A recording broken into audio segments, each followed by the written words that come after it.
get it now.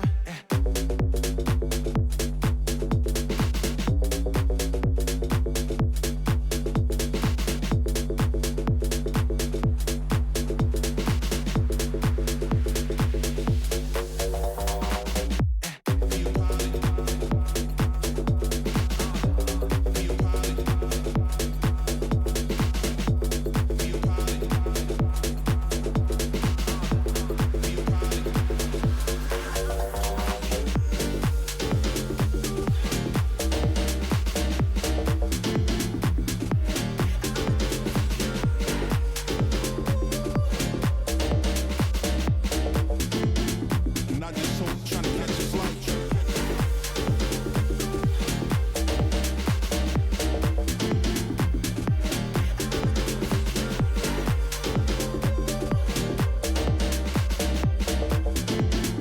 Not just so trying to catch a flight, trying to catch a flight, trying to catch a flight, trying to catch a flight.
Ladies and gentlemen, welcome back. Voltage League, Wild Multi-Gaming, Spirit Gaming. I believe these are still the qualifiers. So hope you're ready. Strap in. We've got quite a few matches here for you today, as always. Wild Multi-Gaming and Spirit Gaming, you see at the top being our first. My name is Ace of Toronto. Alongside me is Piercing. We have been lucky enough to know each other for a while now, coming from across the pond, as Yeah. they say. And yeah, we're locked in. We've got five great best of ones here for you today. Wild Multigaming and Spirit Gaming being our first, as we get ready to take a look at the rosters here. Mm. I think that was what was next. Yes. Okay, so Wild Multigaming, team card. That's what they call it. Sorry, that's my fault. Wild Multigaming, lot of players, lots of players. hmm And all exclusively from a flag that I don't know because I Yep, don't know my EU flags. We kind me of either. joked about this yesterday, but yeah, I mean, we're seeing everyone's from. Okay, it was Hungary. That's what I was thinking. Yep, this is going to be a full Hungarian. Hungary roster, but yeah, Wow. a very large pool of players that they're going to be operating with 9 players. I've always kind of warned against having such a large roster because of the fact that it's so hard to get all the combinations, in place. Like as you keep hmm adding more players, the more possible combinations for synergy, it just goes up exponentially. And then look I at always Spirit argue Gaming. against that. Yeah, Yeah, look at but Spirit for Gaming, Spirit, the difference. yeah, you got 3 different nations this time around, but much smaller roster. In fact, they don't have a sub at all. These 5 players, what you see is actually what you got, and that's about it.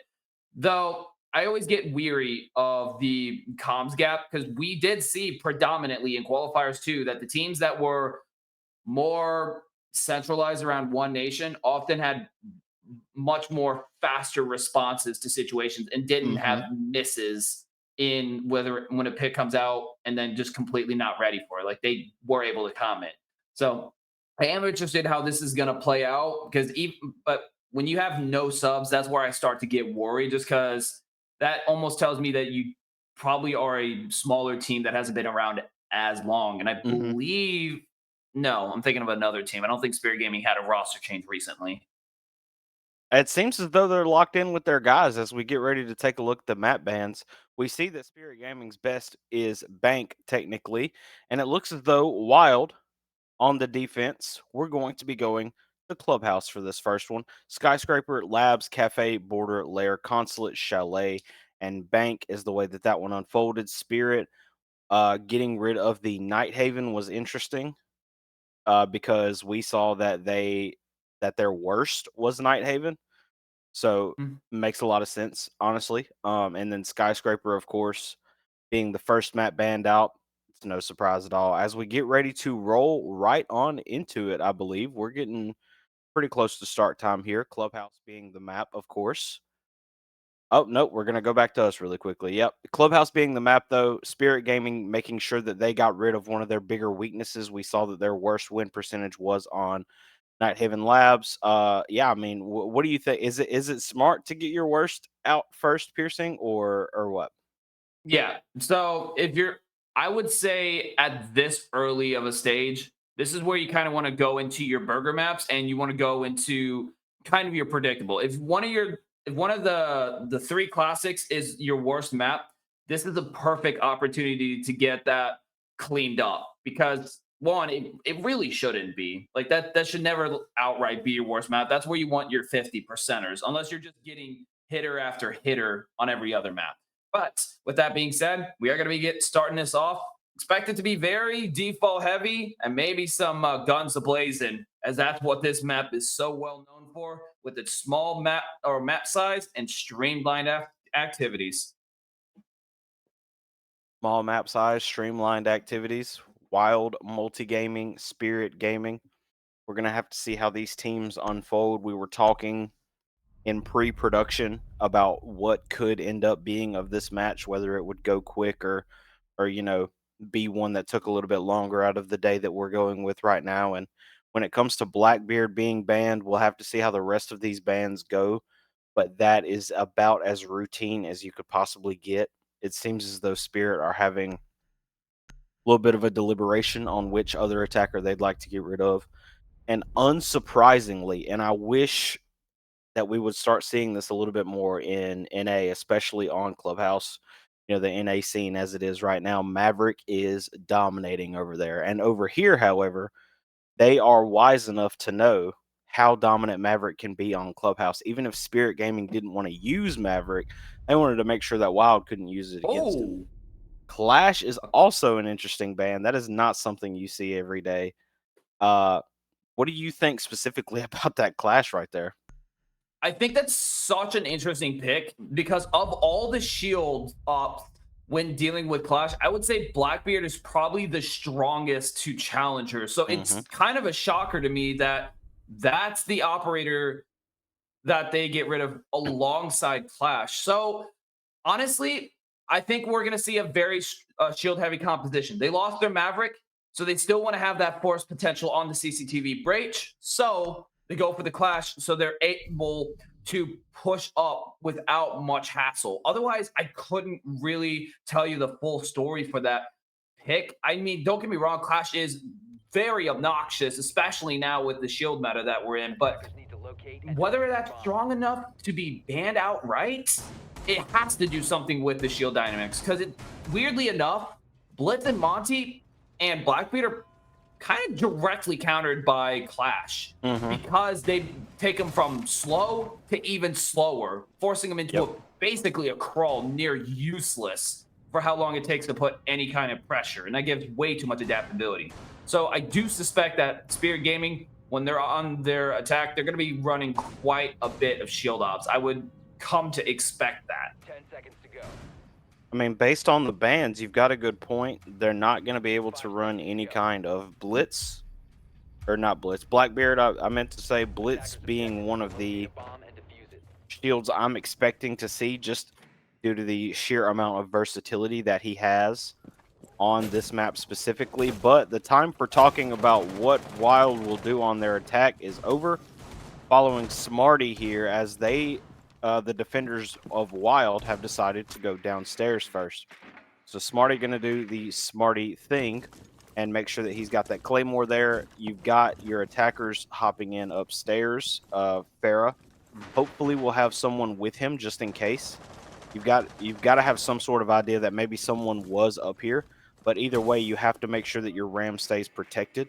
It seems as though, however, Farah is going to decide to start her descent down, or his descent down, as look at that. Oh, what a trade that was. And a nice angle onto Secret by Grim. Smarty does go down, but Pity, who was being targeted by the Grim, is now also off the board. And I would say, as far as raw losses, that was definitely in Spirit Gaming's favor, that Blue Hall engagement. Still a very early pick, but what's important is the early round droning, which pretty much shows that at the moment, Wild Multigaming doesn't have any presence outside of basement. This is a full anchor composition, and it shows by the sheer amount of active utility. One of which now down, which is a zombie, but you still have Warden, Fenrir, and Smoke, who all have some kind of active utility. Even Mira has a Nitro on the board as well. It's going to be very focused on how fast Spirit Gaming can take this space from above and try to displace that active utility. That's going to be the biggest chokehold, because I can almost guarantee there's probably going to be, with Fenrir on the board, one of those devices on the hatch drop for kitchen, which is quite deadly if you're not fully prepared for that. That's really hard to break up, because you're kind of going to be holding there the whole time, just making you all grouped up to get massacred. Speaking of being grouped up, Farah, you still has a Ram Boogie drone in pocket as Hodka takes Cowlin out. If you're Farah, you might need to consider throwing it on that opposite side of the kitchen, possibly, to help with the cross that Smoke might actually end up going on now that he is swarmed out by the Grimbees. He's going to, before he moves, make sure that the drop is smoked off. Farah drops anyway and gets 2. Falcon takes Grim out, though, and now it's a 2-2 again. Plant looking to go down. It's actually a 1-2. Spirit is going to get the plant down, I believe, but that could have gotten 2, and it does! Slayer gets Farah and Katu. The defuser goes down, and it doesn't matter. You're put in a 1v2, and Falcon is on the ground through the smoke. What a opening round victory for the side of the defenders. Unbelievable. It took a lot of active utility to do it, but it still got the job done either way. Like we were kind of talking about before, Spirit Gaming had to deal with this active utility, but there wasn't enough site pressure to actually force the hand for this utility to get exercised too early, or to be outright destroyed by knocking those players out, including that Nitro, which was one of the active pieces that I was talking about. And so when they dropped, they were going into the full brunt force. They got the edge, but it still left them funneled. And that seems to have been the key to that round, was funnels. You had, or in grouping up, you had that big time over in Blue Hole, and that's where a lot of the devastation initially came from. But you also had them grouped up on the side of Spirit Gaming towards kitchen drop. So the question became, who was better at getting out of that grouping with minimal impact? And in this case, thanks to that Nitro, it was Wild Multigaming. But either way, that could have flopped easily for either which way, especially had that Nitro not connected, or if Spirit Gaming had possibly pushed up for a swing, it would have been a totally different story. Yeah, I would like to think that if he only got one of the kills there, it would have been completely different. But alas, he threw it perfectly. You were put in a 1v2 with Falcon laying on the ground. The Nitro wins the round from Wild Multigaming, from out of the pocket of Slayer. And now we get ready to do it all over again. This time we are at the bedroom site. We have a sledge this time, which is an interesting choice, but it makes sure that the util can stay in the back pocket of the rest of the fraggers on Spirit Gaming. Make sure that Grim doesn't have to pull his pocket shotgun out either. So yeah, I mean, Sledge is definitely a good overall pick. Good all-rounder. He can also frag out if he needs to when everything is said and done, as we're seeing a little bit more of a CC hold, which we've been known to see. out of the frost here on the side of Wild. But see, Smarty's going to have to be careful. He did this last time and got away with it. And that's exactly what I was about to say. He peaked Oil Pit last time, and he almost had someone last time. But this time, it's Falcon and Smarty trading instead. So Falcon found himself in the right spot to at least get a trade, as Pity does take Cowian off the board. So that's no more Sledgehammer. Hodka goes down at the hands of Farah, though. Farah proving to be an important factor for his team as of right now. Second straight round with the R4C in his pocket. I do love the angle that Grim was getting there, but it was definitely time to move on from that. He's still got bees in his pocket. It's time to get those out and going. With a minute 15 left and it's 3-3, you know that it's going to be a little bit more reliant on the gunplay, so you want to make sure that you can find your defenders here. Slayer, no question about it as to where he is. Definitely still behind his mirror. Katu and Farah now. Farah coming in from the CC side. And this is really where the execute needs to start here, I think. You've got 40 seconds left. Pity, what a nice pre-place that is. He might actually be able to get one off of here based off of Spirit or Slayer's comms. But as of now, it's all about waiting for the execute. The Grim Bees are going to have to be what kicks it off for the attackers, and that looks like what we could be getting into right now. But you just can't get him until he crosses back in. Farah gets a double. He's focused on the mirror. The Nitro does get blown. Oh, Grim Bees are on Slayer, but it doesn't matter. Pity takes down Grim. The plant is going down here. Wow, and they can't find a diffuser either. That was looking really ugly, though. Katu does finally get taken out despite being able to plant, and it's going to be all up to Farah, who's now holding outside of the balcony, waiting for that diffuser to start. But here's the thing, you got the deployable shield acting as cover, and that's going to make this retake a lot more difficult, as there's not quite a good line of sight in the frost mat. Oh my gosh, seeing how Spirit is just getting burned on this last second utility. So unfortunate, but that's kind of what Wild Multigaming is pulling off so well, is being able to punish that, you know, kind of late execution without really all that much clear. A lot of that drunning was more focused on positioning and hasn't really respected the active utility, though they were able to kind of get away with it last round by taking out Fenrir and Azami in the cash exchange. But after that, completely ignored. And it very much had a harsh consequence for them. What I've noticed so far is that Spirit needs to make sure the right pieces are still on the board for the execute to go the way that they want it to. And I don't believe that's happened these past two rounds, and I don't know if it's going to continue to happen based on what we've seen throughout their attacking sides so far. As we are now on everyone's, for some reason, least favorite site based on the polls that I have seen and heard throughout all of the multitude of people that I've spoken with about Clubhouse. We're on CCTV and Cash, a very infamous site to say the very least. And it's interesting because this is a very Southpaw-esque lineup that we're seeing here. We've got the Mute and the Bandit, of course, but then we've got a Doc and a Warden, potentially for the backup frags. And then we have Slayer on the Scopos.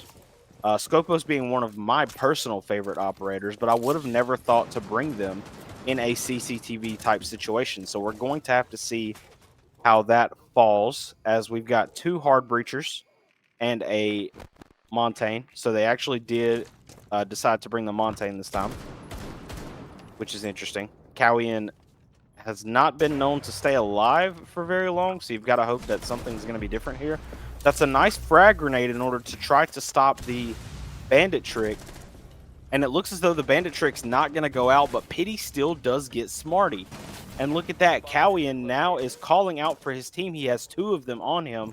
And now it's all up to, look at that. That's exactly what I was about to say. It's all up to Farah to try to play off of him, but he also has to watch his own back. Cowian does get hurt a little bit there, though.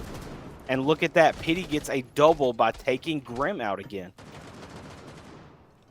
Yeah, a lot of these exchanges just have not been very favorable to Spirit Gaming at all, either later on or right now in the immediate moment. But Yep. that's because they're just playing so aggressive. Wild Multi-Gaming crushing it out onto Spirit for a flawless round.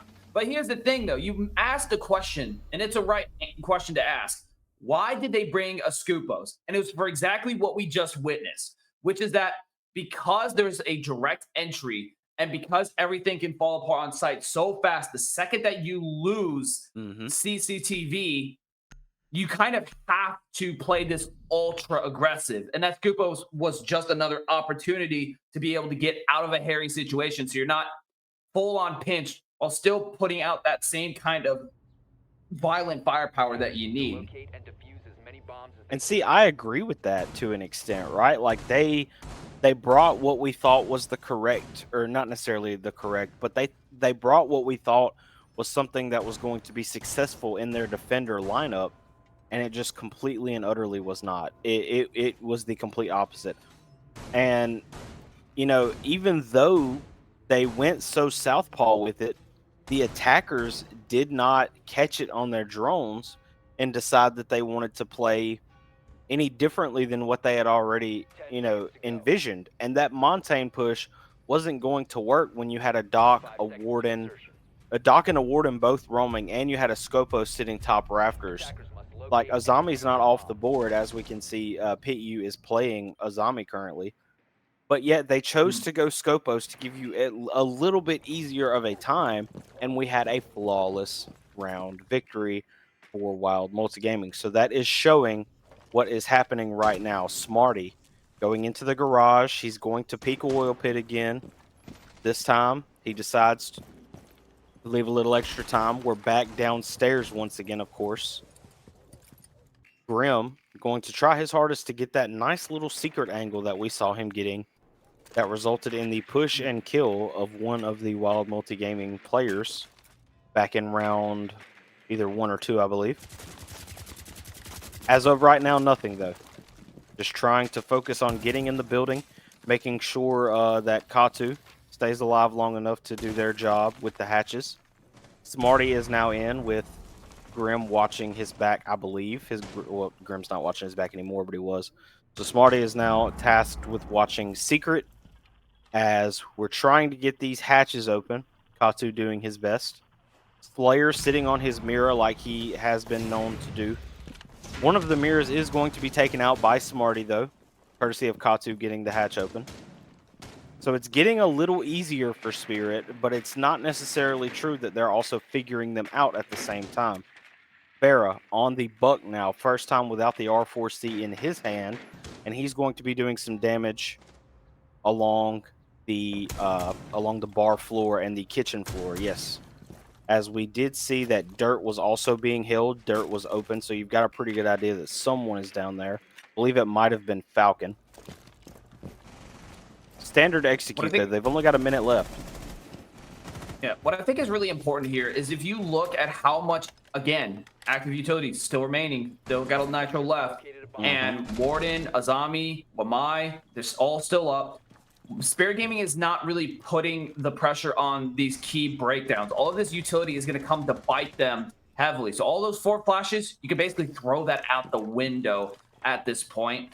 There's not a lot of targeting of essentials that's really happening here. It's more like they just get the setup, go through the motions, and then try to kind of force it. And that's how they're running into a lot of these traps, like we saw over in CCTV.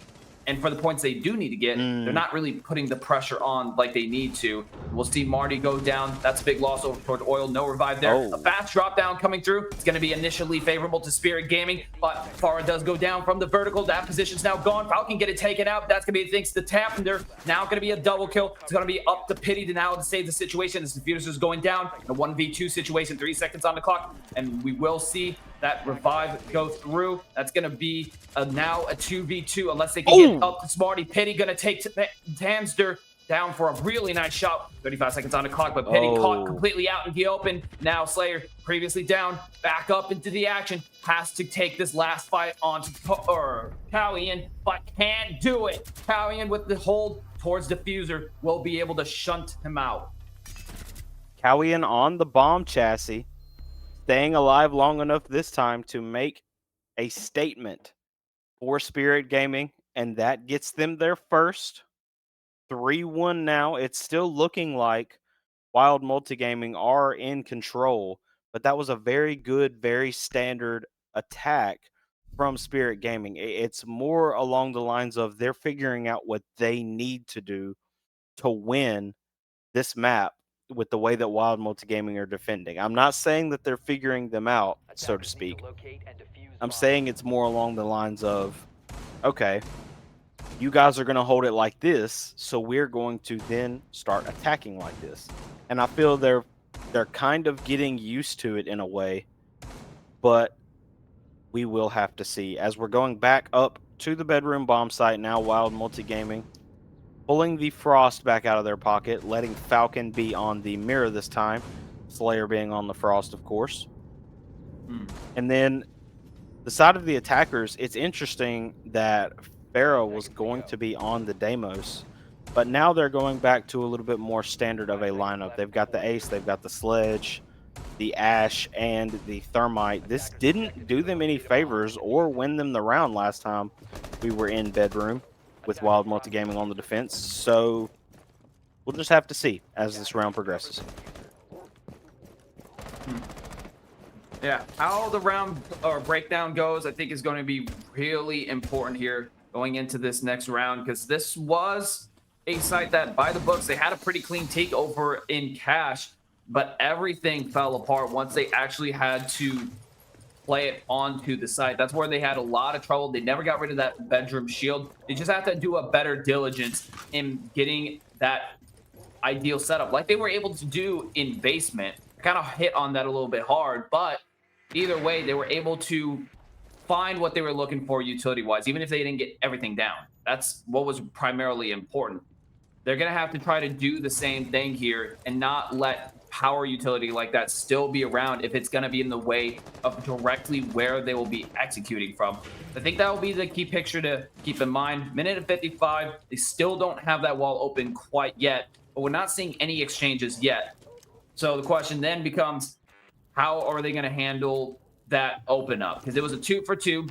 Wild Multigaming losing that due to having two of their active util ops completely wiped out. And that was Fenrir and a zombie. No Fenrir this time around, though. The Nitro connects will take far out. That's going to be a pretty big setback, as that means Ace is now going to be out. No means of getting every wall open. You're going to have to sacrifice something, and that is going to prove an issue. Though Barslow takes the shotgun hit onto Tapender, that's going to put also Hodka down as well, but not out. Though the damage still remains, it's going to be 2 out. Grim and Ace does manage to get the push through into Cash, as Wild Multigaming has all but fallen off at this point. Hodka getting the revive as well, and it's not looking pretty. Smarty taking another hit as well, going down. And Spirit Gaming just cannot build space without dropping like flies. And at 48 seconds, they have to figure out something and fast, because they cannot sustain these player losses. They can't. And based on what we saw, there was no real reason for them to come with the same exact attacker lineup when you saw that it didn't work the first time, and here they are on the same site again. It was about the site for me and about the lineup, so to speak, that the attackers brought. Like, you should have maybe thought to do at least a little different, I would have thought, like, especially when you got a chance to drone it out and you noticed, okay, they're back bedroom. Instead of staying on something a little bit more obscure like the Deimos, they defaulted back to their same strategy, and it did not win you the round last time, and it did not win you the round again this time. Wild Multigaming now up 4-1, and the one that Spirit got, you would have thought, okay, took just a little bit of wind out of Wild sails. No. Wild Multigaming are now firmly back in the lead. They're proving that they're demons on the defense of Clubhouse, and if they're even remotely this good on attack, it's going to be over quickly. Yep. And so now with going back into basement, I have to wonder if they're going to be able to pull off the same stunt like they did before. But like you said, where I get concerned is, again, it's just their setups just they're 10 seconds left very before insertion. weak, to be honest. Like if you look at the way that they took out Cash, Seconds left they before never got that wall open and only were able to get that space Attackers are moving because out. Wild Locate a Multigaming bomb. let them by Mhm. backing off, as they should have. There's no reason to overstay the welcome any longer. And that's kind of where I see this could possibly go 5-1. Wild Multigaming was able to create a microcosm that allowed them to get onto site.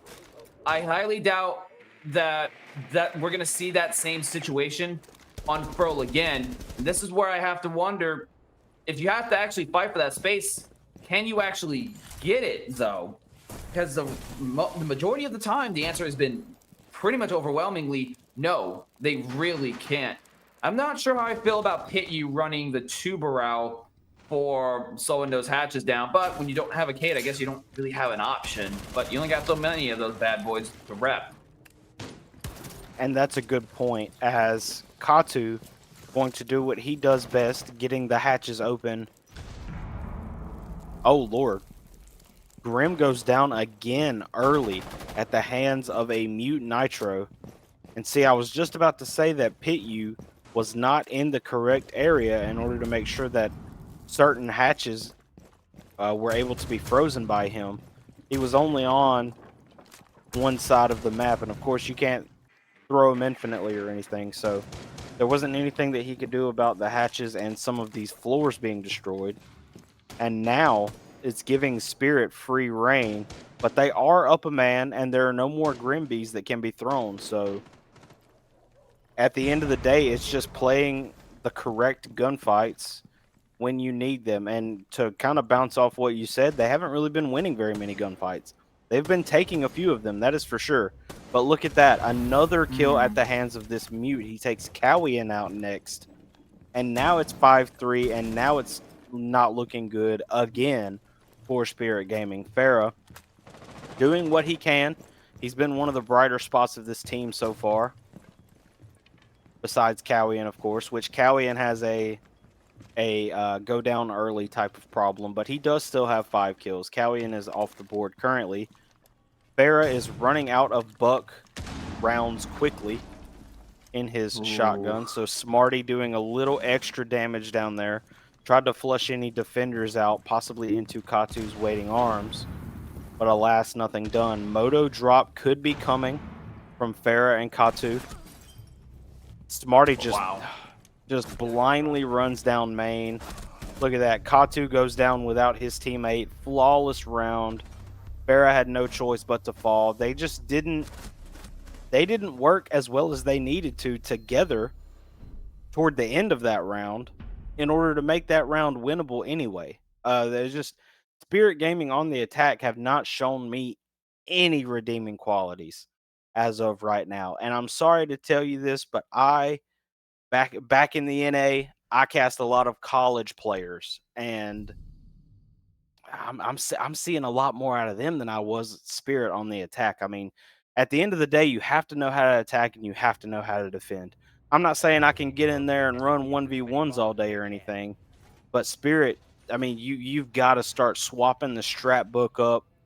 You've got to do anything that you can to make sure that you start taking a few extra attacks every now and then, because you just put yourself in such a big hole that you are most likely not going to be able to get out of it. Especially not on Clubhouse. Being anything outside of a 3-3 is effectively a nightmare scenario. 5-1 is pretty much taking that times 3. 10 seconds left before Oh, I almost thought we were going to have Diana for a second. I was really excited about that. But either way, that's a disastrous scoreline. I mean, and I'm not talking about beyond or within like the scope of like a normal matchup. I mean, Clubhouse doubly so. Only getting 1 round on attack is a really dire situation, because usually after the first iteration of all the site maps, then that's where you get the situation where, you know, you start to feel familiar and start running it back.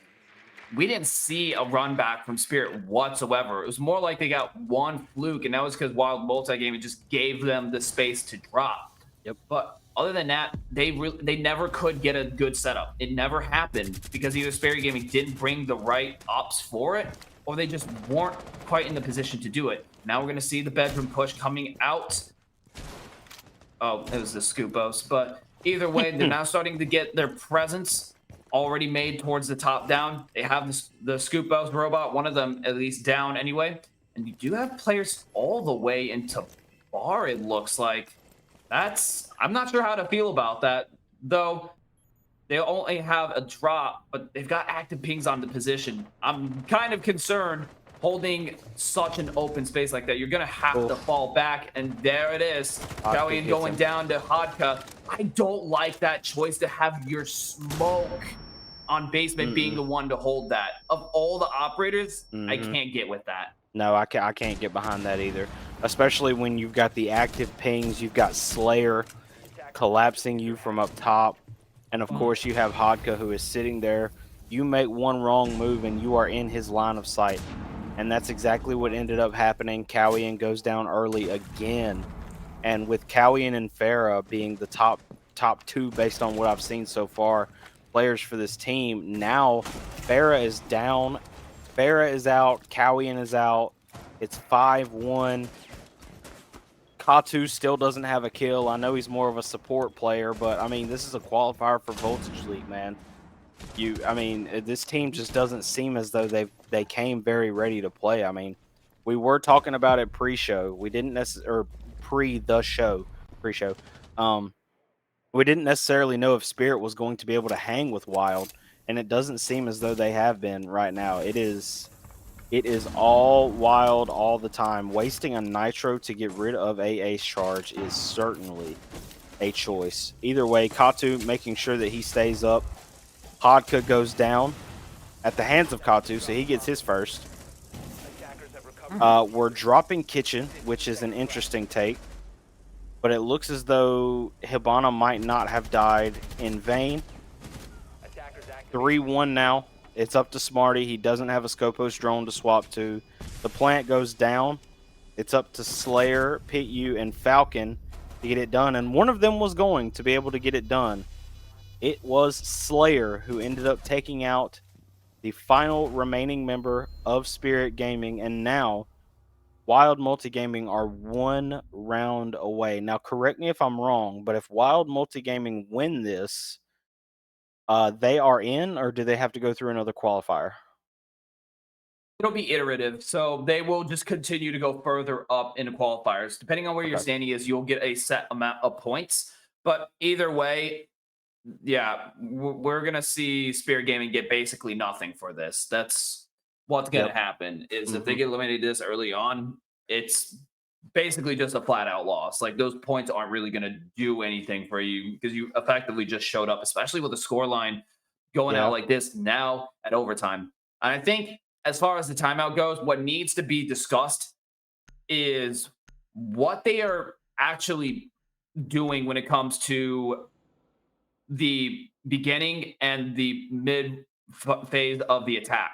Yes. Because that is where they are struggling unbelievably, right? They lost so much utility, got very little out of their pushback. And in fact, when they did try to push back, like we saw with Cowian all the way into bar, absolutely crushed. It's a fundamental lack of direction that we're seeing here. Exactly. And the way that they're getting collapsed on basement, it clearly shows. They wanted to be anchor heavy like Wild Multigaming, but what worked for them was the fact that they held on to their active utility, played for their lives, and had the composition to enable it.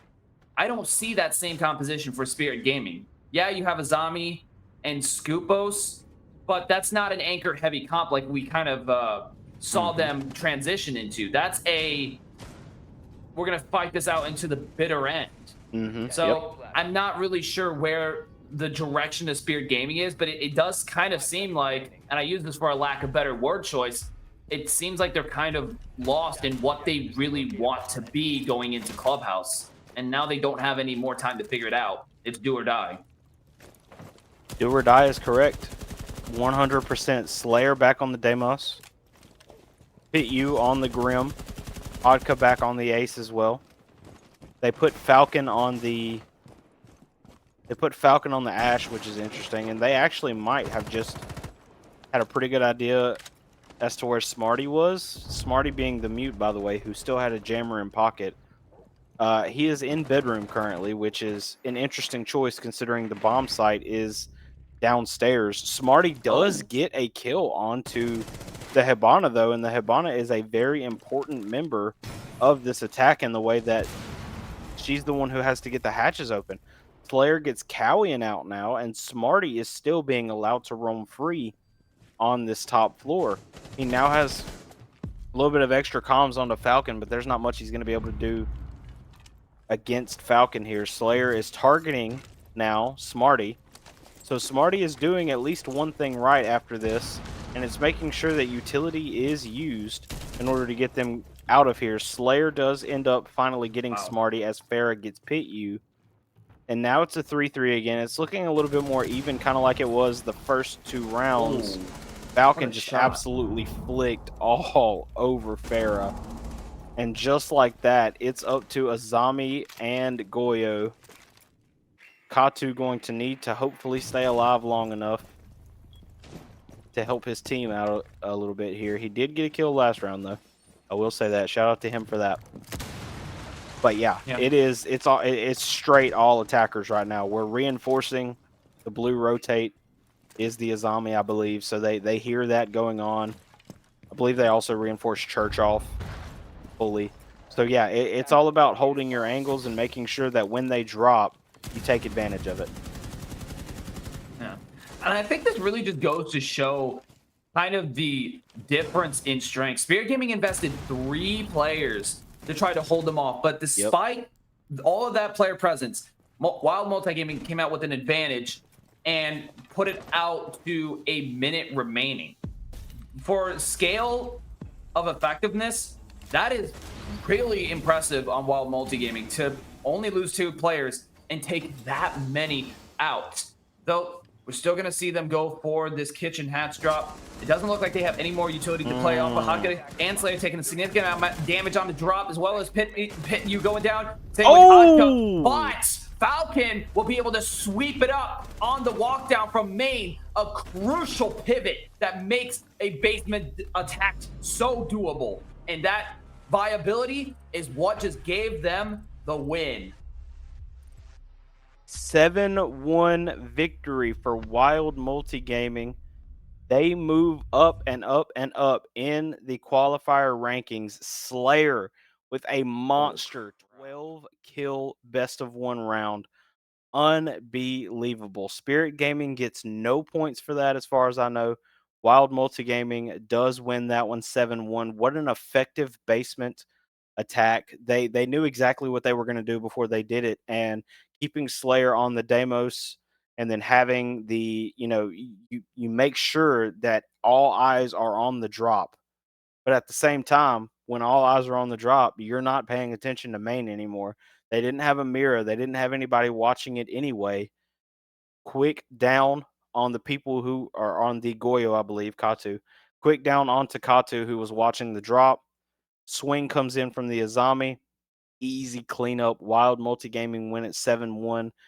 They are moving up. I'm not going to say moving on, but they are definitely moving up and up and up. And if they do end up making it Voltage League, I do hope I get a chance to watch and or call them again, because that was very impressive.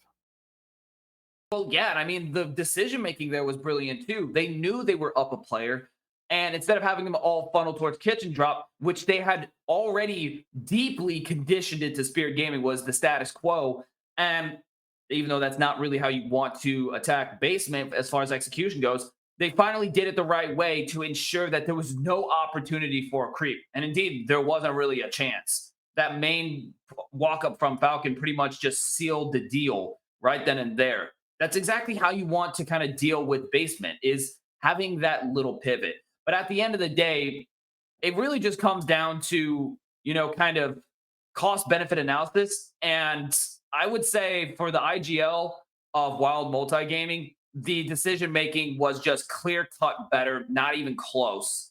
Honestly, other than the one round where, the exchanges weren't really favorable, I mean, they were just playing it way better as far as who to sacrifice, how much to put into stalling time or running it back or playing around utility. There was a brain behind the madness. And that's why they were able to absolutely blow it out. And they deserve to do that.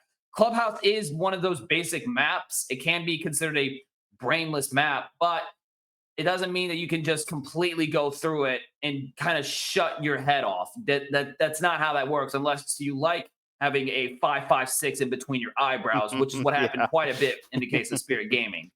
Very But true.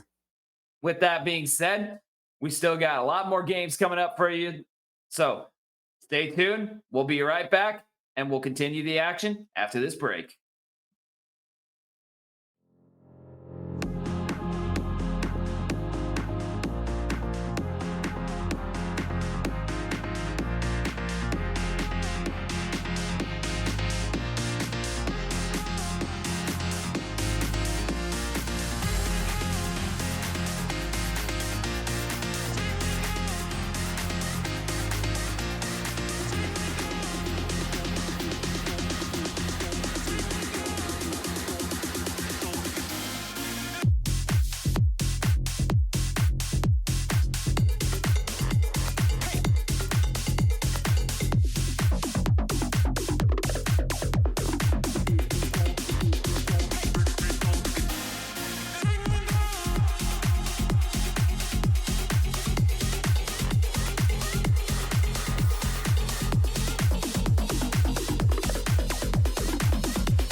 I must have went blind tonight, cause I swear that you out of sight. Man, I'm so up, I could be a pilot, and I just hope trying to catch a flight.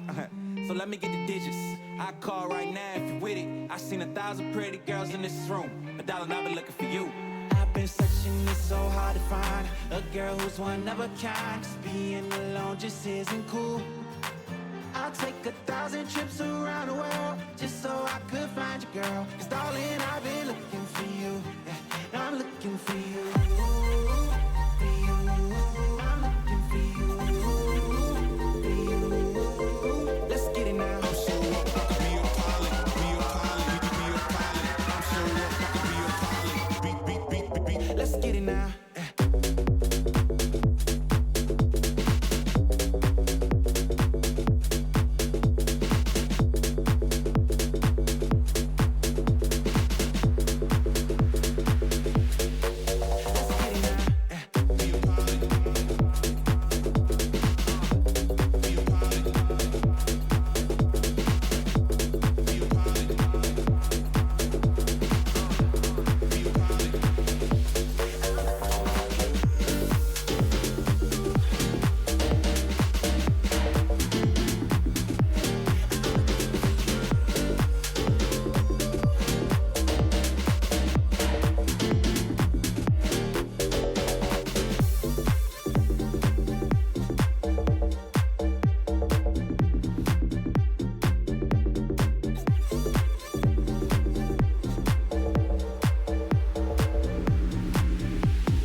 travel across the ocean just to prove to you my devotion. Take a rocket on a flight to space. If it meant that I can hold you closer, girl, I jump out of a plane for you and I rain for you. Like, look at I came for you. They say being in love is crazy. Well, I guess I'm insane for you. I've been searching, it's so hard to find. Yeah, a girl who's one of a kind. Just being alone just isn't cool. You know it ain't cool. I'll take 1,000 trips around the world just so I could find you, girl. Darling, I've been looking for you. Yeah, I'm looking for. I'm looking for. Let's get it now. I'm so up, I could be a pilot, be a pilot, be a pilot. I'm so up, I could be a pilot, beat. Let's get it now.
must have went blind tonight, cause I swear that you out of sight. Man, I'm so up, I could be a pilot, and I just hope trying to catch a flight.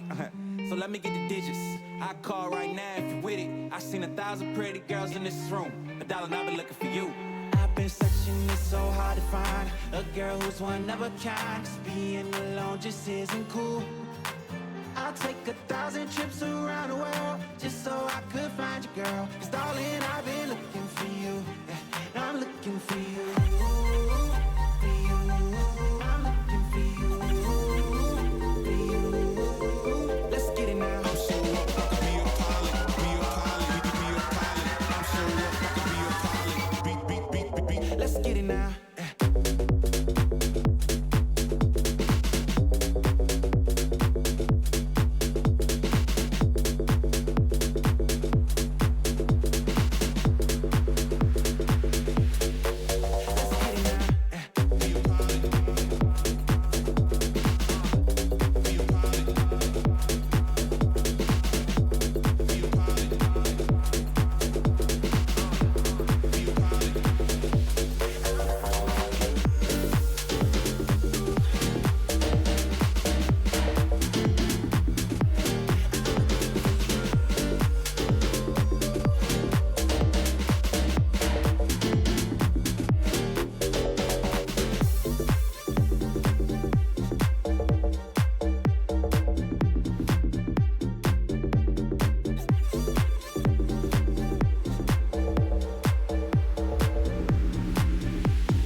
I would travel across the ocean just to prove to you my devotion. Take a rocket on a flight to space if it meant that I can hold you closer. Girl, I jump out of a plane for you and I rain for you. Like, look at I came for you. They say being in love is crazy.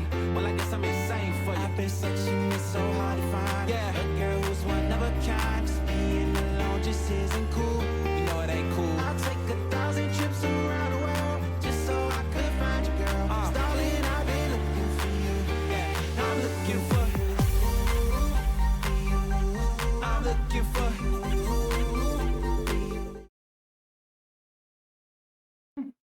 All right, ladies and gentlemen, welcome back. We've got a little bit extra on in the action department for you.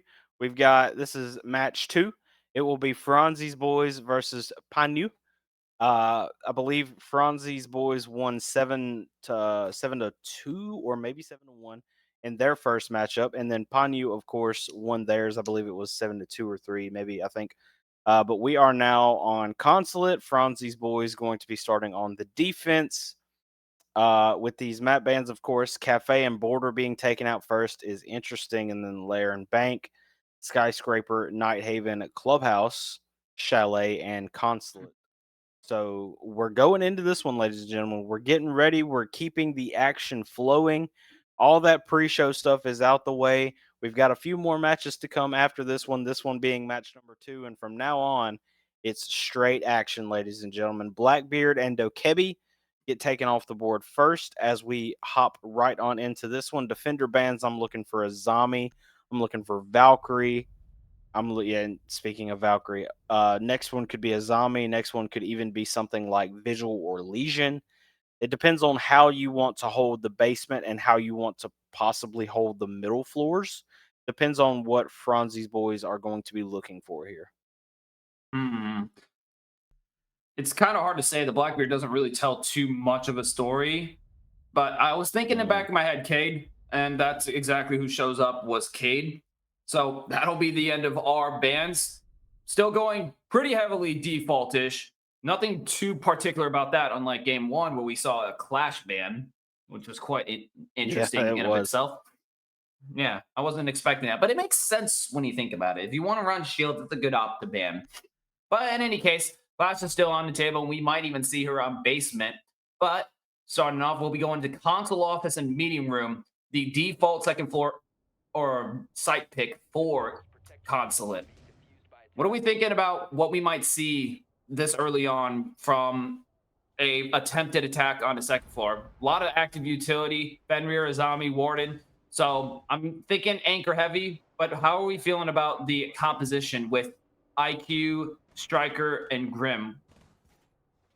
IQ, Striker, and Grim specifically is interesting, but for this map specifically, IQ, I think, would have been a good pick to stay on. Of course, Raston does swap off to the Blitz. Grim, of course, we saw him played so heavily by Spirit Gaming in that last match. And then Striker, you don't really see as much play. You know, the further down you go, the less you see Striker. Of course, the further up you go, the more you see Striker, and even Sentry as well to an extent. So, you know, Striker and Sentry, ever since the recruit reworks, they have actually been a lot better than a lot of people give them credit for. Very used in the upper tier and upper echelon of the game that we know and love here. Lambe proving it right now. He's got so much utility and versatility, of course. Throwing a nade down there to try and run anyone out potentially. Spiral now, getting collapsed in on a little bit. Goyo already had one of his fires popped. He popped another one as well. Make sure they didn't push him as hard from that direction. Lambe, nice drone work going here. He has a good idea as to where the Goyo is now. Goyo being spotted out, and Lambe might actually be able to make something happen here. I feel like the main thing they're kind of going for is possibly a force plant onto the office window. Because if you look at how they're positioned right now, they're angled right for this, especially with push already ready for the bees to line those up. I think they're going to try to force this. I wonder if Franzi's boys will be ready. And so far, it's not looking like they are, as Roston already first pick of this game takes out Pixel. That's a crucial loss. Warden now be out of the way. Those flashes are going to be kicking in full veracity. And it's going to be really hard to contest when you've got players in your face after flashes, stopping this near impossible.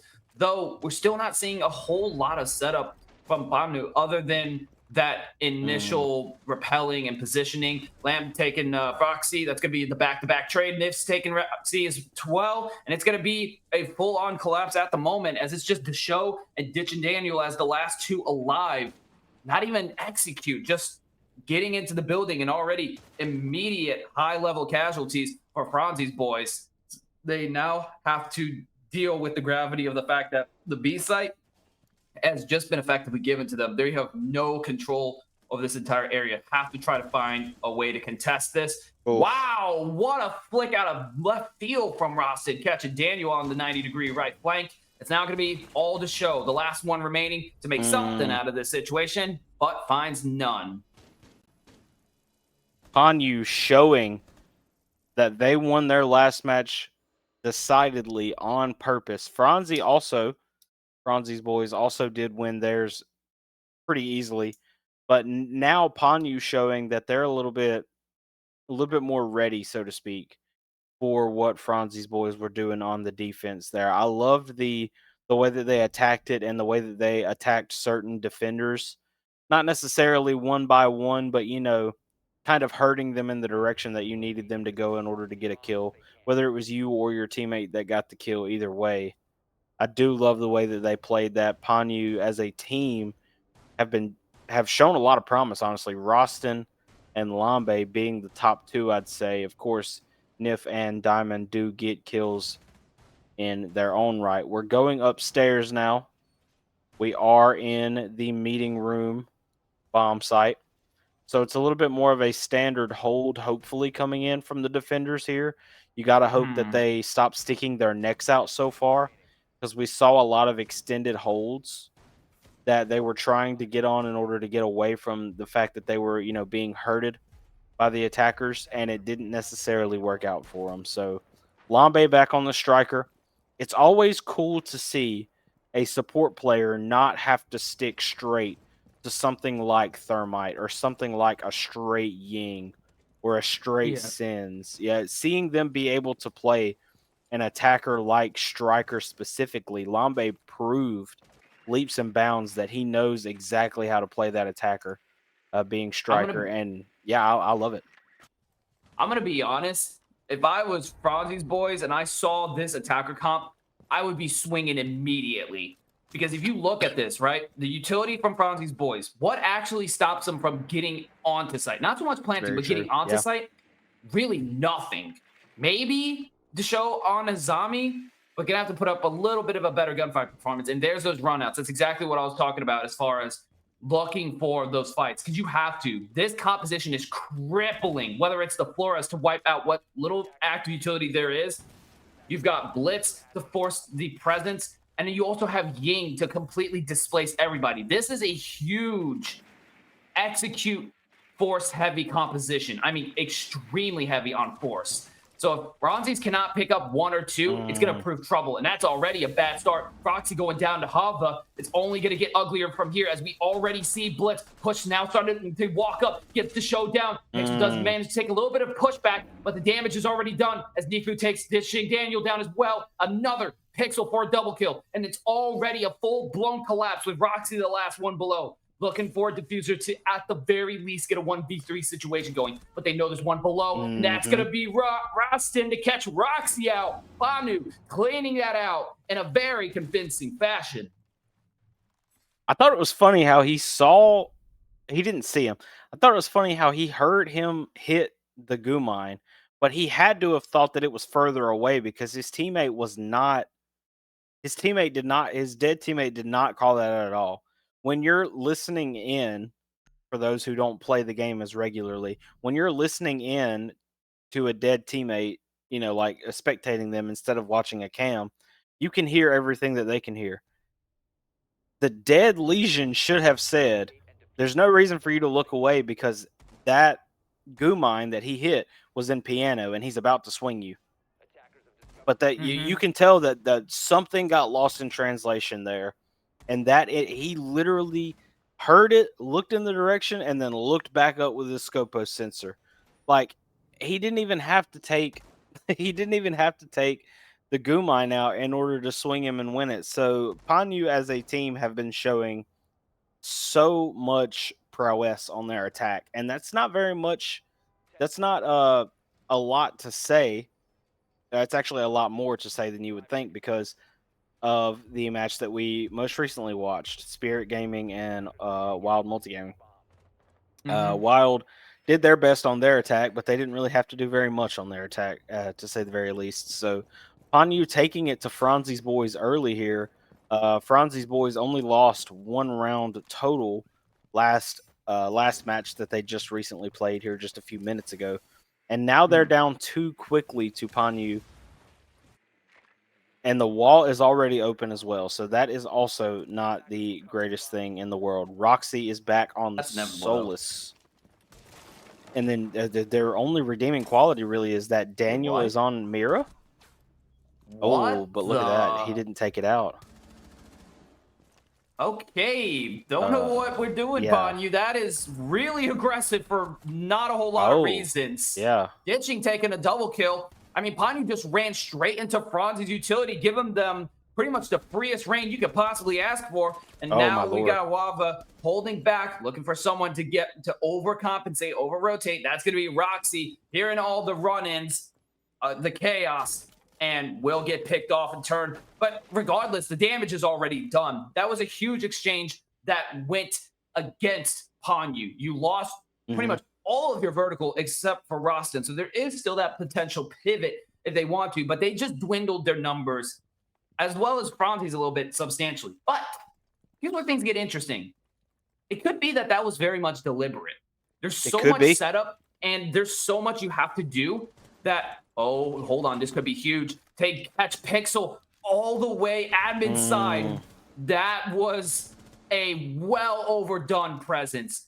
And Wava to take Pixel out. This is now a 2v2, and that's what I was getting at, is that this was a controlled fire. Got a little out of control with 1 extra death, but it's to thin the numbers down. Because what is one thing we know about Basement? If you have 3 or more defenders that is alive, regardless of your numbers, it is a nightmare to execute on, no matter what map you're on. I think this was a deliberate ploy to be able to bump those numbers down, so that way they're operating less players across a much bigger space, turning that condensed area into something that's actually manageable. And they have successfully done that. Oh, not the Tootsies. Oh my gosh. Does he actually get the kill though? Oh, his pocket, his back pocket. The show move, my guy. you're exposed, even if a little bit. That's all that matters. Oh. And so now they can approach site freely here. They do get the drop. There's no nitro remaining. It's going to be raw gunfights. They know where ditching is. Has Oh to my win the one. Lord. Does manage to take Wava. That's a 3K. Now Rostin's going in for blood, looking for that final kill to Ooh. try to save this. Takes a significant amount of damage. Both are low HP. Goes for the wrap. And the shoulder hit. The cheeky pot shots are coming in as Ponnu takes yet another. Unbelievable. And look at that. He had one too many goo mines in his back pocket, and it takes him out. Unbelievable. Now, I will say that was the best defense that we have seen so far from Franzi's boys. I will not lie. They looked really coherent. Or looked a lot more coherent, so to speak. But Ponyu, the way that they attacked it, they made you think that it wasn't deliberate. But as you spoke about, maybe it was deliberate. Maybe they needed to frazzle them, push them out, get a pick or two, even though you're losing 3 right there, the way that they did. And yeah, I will say that that was a very effective attack by them, even though it didn't look like it at first. And of course, like I said, that was the best defense that we've seen out of Franzi's boys so far. But yeah, it's just at the end of the day, Ponyu, they know what they're doing on attack, and they're proving it right now. Yeah, usually when I see a kind of waltz in against that level of utility that Franzi was bringing on basement, that usually makes me raise a major eyebrow. Like, okay, are we just getting cocky? What are we doing here? Because that often ends up being the case. But the way they played around that and how they were so laissez-faire in pushing in, it's too coincidental. That it just seems intentional. Like they planned that the entire time. And if that was deliberate, holy crap, Ponyu, you guys got potential. I don't usually see that kind of manipulation like that at this level. That's honestly really impressive, like extremely impressive to be taking a gambit like that in a calculated move. Most teams aren't willing to take that level of risk. And speaking of risk, going for a very nice swing out onto Proxy, and that is actually going to get a down from them thanks to Nifsu, and will be confirmed by Push Diamond, a big early round pick coming out. And I love how effective Ponyu as a team have been on their drones. We have seen Lambe and Rostin on their drones so often, so effectively. And it's so interesting to see, like you said it best yourself, the amount of potential that we have seen out of them attacking specifically has just been you wouldn't have expected it, in all honesty. Look at that, Rostin. Wow. He was expecting the pick onto a downed Nifsu, and he pushed him so perfectly. And look at that, Lava holding a Pixel against Pixel. It's a 1v5. Rostin takes the show out, and Lambe is already, he's down and in. Oh, but see, Nifsu actually dying helped Lambe figure out where Daniel was. Daniel was in that back corner by the car, knowing that there wasn't much else that he could do. And now, Ponyu are so much. They're beyond the driver's seat at this point. They are flying the plane. How in control they are with just the deliberation in their movements. Every singular movement that they make has had purpose so far. Even in the round that we thought they were throwing, it was deliberate. It's unbelievable what we've seen so far out of Ponyu. Well, and the other thing that's so interesting, when you look at the way they're playing, notice how every single time they die, even their deaths serve a purpose. Yep. It's not something that they weren't expecting. This whole entire matchup so far, it's basically rigged in the sense that it all plays into a bigger picture of what Ponyu wants to happen. Yep. When they have someone die, is that ideal? Of course not. But that death has a purpose to it. Like we saw in Garage, right? We saw, I believe it was Proxy, took out the player who just dived in after dropping hatch. But there's an immediate follow-up. What was the purpose? Where's this last player out? right? Don't get comfortable, go all in, go for a plant, and then suddenly get swept under the rug. No. They let that person die so they could figure that out and then immediately follow up on it. And I mean, they collapse on him once they got that confirmation. Everything, down to even deaths themselves, are deliberate. And that is so unbelievably impressive to have that kind of macro level control down to the microcosms. It's insane, right? I don't see a lot of teams that usually do this kind of stuff. I agree with that. It's all within their grasp. I agree with that. You're not wrong at all when you say what you're saying. And look at this now. We're back with a Mira on the top floor. Lambe is looking for Proxy to get pushed out here by Huava. And it looks as though it's going to happen. At least not until right now. There we go. Lambe gets Roxy. Lambe gets another one. Daniel swings at the just most inappropriate time. Lambe gets a triple onto Froxy as well, so the Mira is now dealt with. They're attacking this mid-floor site. Oh my lord, Deshow knocks Lambe down a peg. I thought Lambe had him easy there. Diamond gets Pixel and Roston gets Deshow to clean up another round for Panyu. Unbelievable. If Lambe I'm talking a fraction of a second, he would have maybe had an ace.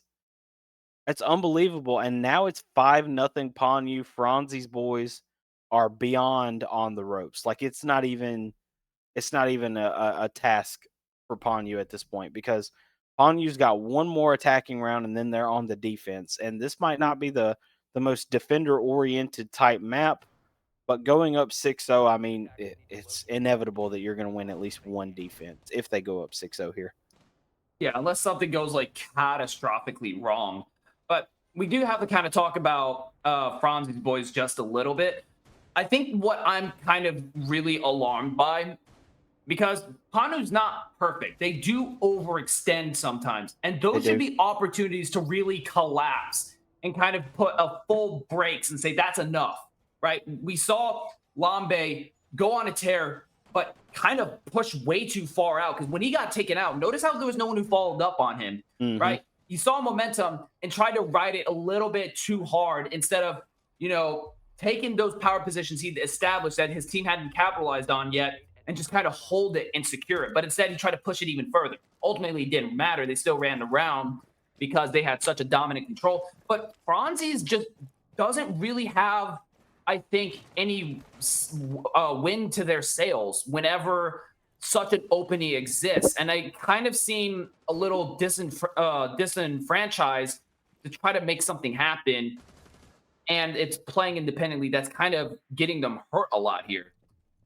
I don't think that this is going to be a winnable situation unless they can find some way to kind of prompt some kind of emotion out of Panu. Because right now, they're just a machine in the way they are ripping through everything. You got to put something in or into the mix other than just cold-blooded violence. There might be the opportunity. Roxy takes Roston down and needs to taking a significant amount of damage and actually goes down thanks to Pixel. There's the pushback that I was talking about, right? Make them overstay their welcome. And we're seeing just that. The first floor, Panyu taking a lot of damage, losing the Deimos, that roam clear, and the Buck. Franzi's now, if they play this together, they have a lot of opportunity to really stomp out any pushback from Panyu here. They do, but can they do it? Panyu have lost men before and still figured out how to make it work. Lambe on the Amaru sitting garage door is one of the most interesting things I've seen so far. Lambe being such an important piece to this team, of course, alongside Roston and Huava. And now Lambe slowly making his way up. Deshow gets Huava, the aforementioned. And now it's up to Lambe and Diamond against the entire team of Franzi's boys. So Franzi's boys looking to at least hopefully make it 5-1 going into the split. I mean, with only a minute 50 left, he might need to pull something off here and he's got a defender right through that drone hole. Diamond does get one who was looking towards Spiral. Oh, but you've got a lot of people around you, Lambe. Diamond is doing his best, but there's not that much that he can do. At this point, you're on the tail of one of them, and you might get him. Roxy goes down. Lambe No. is dealing, and it's a Ooh. 3-1. Diamond goes down the pixel. Gets Diamond. Lambe has to get 3 in quick succession here with 18 seconds left. He throws one of his stun grenades. He's looking in the wrong direction. To show goes through the door instead of being in the aforementioned rotate hole. And Franzi's boys get there first of many if they plan to come back on Ponyu, as Ponyu are now on the defense with this side swap. Hmm. Oops, Notice how when Franzi's boys was playing that, instead of letting them regroup from Spiral and Vending, they isolated one. That was something that needed to happen a lot more. Also on the first floor, leveraging those tension points, those choke points. Not everything has to be a by the book power position. It just has to be a position they want to be in, but there is some piece of the map that you are leveraging that requires a major pivot in order to get through. What Halva, or not Halva, what I forget who it was. I think it was Pixel or Roxy. What the smoke was holding there, or the mute, that wasn't anything special or amazing. It's just the fact that that was a position they needed to secure, and there was hard cover, shotgun, SMG right at the doorway. It was a funnel, and Ponyu didn't really have a means to support getting through that. So they took a calculated risk, a 1, and it didn't pay off. That's the kind of plays Franzi has to keep doing now that they're on the attack, especially since coordination, crossfires, pinches, that's going to be the expected here as they go into the attack. And if Ponyu is able to pull off killer pick after killer pick the way they did, it's going to be an uphill battle before they can even approach setup. That it is. Daniel taking a page out of Lambe's book and going on the Aruni. Nope, that is Amaru. Can't read it. Froxy goes down first. 2 and 7 is a interesting stat line. We've got a 2 and 5 and a 2 and 6 from Franzi's boys as well. Pixel and Roxy. That's So fine. now Ponyu are firmly in the driver's seat. Sorry, my mic was a little bit too far away from my face right then.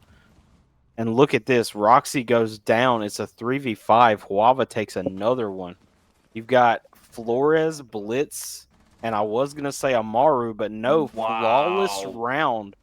I couldn't even get my words out. Unbelievable. Oh, my Lord. Ponyu are just moving different right now. Mm-hmm. And notice how proactive Ponyu was. For Franzi's, there was a lot of reactivity. Ponyu, it was proactiveness. They saw the composition, they saw the blitz, and they said, they're going to try to aggressively take space. We need to get across on this now. When you saw the way those picks laid out, they literally had exactly that. Back to back, barrel to barrel on opposite ends, all flushing them out. And they didn't really have a way to escape, especially with yellow stairs. That position was key because they were completely unprepared to even take that fight. In fact, one of Franzi's boys was literally sprinting right up to yellow stairs. Like, they didn't have that cleared. They didn't have that confirmed. It was going to be a bloodbath either which way, and they stayed there for too long. One of the biggest things that you can play around as an attacker is unpredictability. Being able to rotate and pivot, because keep in mind, the defenders have nowhere near as much intel as attackers do, especially once defaults are down. So after the first initial minute, that's why roamers tend to get aggressive at the start. It becomes really hard to tell where on earth everybody is. And that's where things kind of can get sporadic. That's why you have that 1 minute, 30 seconds, roamers come back to site rule of thumb. And Ponyu pretty much abused that idea and Franzi's lack of mobility significantly, especially with a shield who's not going to be the best gun for a flank and a cross. Wow, okay, yet again. Huh. Spawn peak. Huava spawn peaks Pixel. They're looking to end this one as fast as it started. Another 7-1 could happen here. I mean, look, anything is possible, but the way that Franzi's boys have been playing against Ponyu specifically here, Ponyu have just been on another level. I mean, plain and simple. Pixel getting spawn peaked by Huava starts this round off. Huava, Lambe, Nifsu, and Rostin all have 6 kills or more. Rostin sitting at 10. Lambe is now at 7 as well as Huava is. Desho gets 2 though, and one of them is his teammate. All right. Ooh. He does end up taking Huava down though, 2-3. Looking more and more doable, but also it's not at the same time. Considering At the Froxy is still on the board. Right. I mean, at the very least, what they have is a much smaller site they have to push through in terms of raw player count. Though they still got players on their tail, and that might be an overextension over by table. But the show taking significant damage. They can't get this long table player out over in projector. Oh my gosh. actually manages to take the show. You're gonna put Froxy now in a near untenable situation as he has no way to destroy mirrors on basement, and they're still up. Basement hasn't even been touched at this point, but Push Diamond does overstay the welcome, and Froxy will be able to pick that up, but that's not who he needs to look for. That's going to be Rostin, who's still by the double. Actually drops down to main lobby. Both Lambda and Rostin are both by Spiral, and Rostin will be the one to chase, pursue, and finish the hunt for Panu to take a very decisive victory.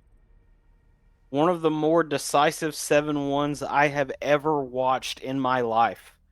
Ponyu on a completely different level. Take it against Franzi's boys 7-1 here on Consulate in our second match of the day. Rostin with a 12 kill bomb. We have now seen 2 sets of 12 kills on the day so far, and hopefully we're in for a lot more coming up. Franzi's boys, they won their first match 7-1. They ended up losing this one 7-1. Ponyu, I believe, won their first match 7-2 or 7-3. And now they win this one 7-1 on Consulate. So yeah, Piercing, is there anything left? I mean, there's really not much left that I can say, especially when it comes to Franzi's boys and how well Ponyu performed. But is there anything left that you have to say about this match before we take our break? Ponyu, you guys controlled the map. I mean, don't change a single thing in that regard. Mm-hmm. That was honestly a masterclass of how to properly attack. You're kind of the gold standard here as far as how to attack. So you get my piercing seal of approval, which I don't hand out very often. But with that being said, we're going to head on to a quick break as we move on to game 3. So stay tuned. It's going to get a lot dicier.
I must have went blind tonight, cause I swear that you out of sight. Man, I'm so up, I could be a pilot, and I just hope trying to catch a flight.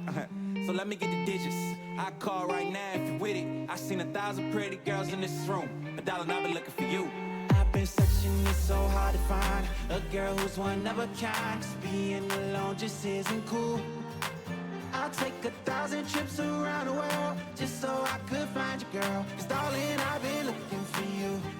Yeah, I'm looking for you. For you. I'm looking for you. For you. Let's get it now. I'm so up, I could be a pilot, be a pilot, be a pilot. I'm so up, I could be a pilot. Beat. Let's get it now.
All right, ladies and gentlemen, welcome back. We've got a little bit more action coming your way. This will be match 3. Match 2 saw Panyu home take out Franzi's boys 7-1 on Consulate. And now we will actually be following Panyu home into this one against Valor Esports. Valor Esports played, I believe they just recently played Chalet against Untitled, and they won 7-4. And of course, Pan you just saw it here on stream. It was 7-1 against Franzi's boys on Consulate. So yeah, I have not seen the exact map that we're getting ready to go to, but first I'd rather take a look at the player cards or the team cards, so to speak, for Pan and Valor Esports. We talked about it a little bit this past map with Pan that they are a full Finnish team from Finland. So that is very interesting to see. Valor Esports, I think I saw something a minute ago. If we could get the player cards up here, I think it was 2 from the UK and 3 German players, I believe. That is Spirit Gaming. Not the right card. There we go. Pan yes, they are. Oh, and then their best win rate is on Chalet. Look at that. They are a full Finnish team from Finland. We just saw this team play against Franzi's boys. If you were here just a minute ago, that was match 2. This is now match 3. And look at that. Valor Esports, their best being Nighthaven, of course. And yeah, just like I said it, there are 2. I think that's 2. Yeah. Or maybe 3 players from the UK. And then they also have 3 German players. So that's very interesting lineup for Valor Esports there. Mm-hmm. Yeah, I mean, a little bit of diversity there, but I do believe that Germans and British are able to speak just fine in English. I haven't heard any like significant problems. I think it can be a little bit rougher for the German side, but otherwise, I don't think we'll see any communications issues on that. What I find interesting is kind of what their best and their worst map is. Nighthaven and Lair. That's a combination I don't really see. I mean, then again, Lair is the newest map, so I do kind of get that. But I would say, as far as the map dynamics, I do see quite a lot of parallels between the two maps, especially considering they were developed around a similar time frame, so the same kind of map philosophy. Also, too, the other thing to kind of keep in mind is it also bears a good amount of resemblance to what map is it? Emerald Plains. So I mean, Emerald if you're Plains. more used to playing those off-key maps, you should know Lair quite well. So I do wonder where the dichotomy comes from, but we'll see. We won't see that quite yet, as we will be playing on Chalet for our map. No Lair and no Nighthaven maps or labs. In fact, those are the 2 late maps that were banned. So got close, but not quite. It was between those 2 maps, but it does look like the teams are ready to go. So let's take a look at Chalet, the classic 3, and a map of the 3, I would say, is the favorite because it can be sliced and diced in quite a few different ways, surprisingly. Yeah, I mean, and then we saw it best ourselves with the card. Panyu's best map is Chalet based on their win rate and whatnot, and the way that they just beat Franzi's boys 7-1, unbelievable. Mm-hmm. Literal prowess. I'm talking on a different level. And as you can see down Yeah. there at the bottom, I do love this little rolling card. Untitled ended up losing to Valor Esports 7-4, so that's how Valor Esports got here.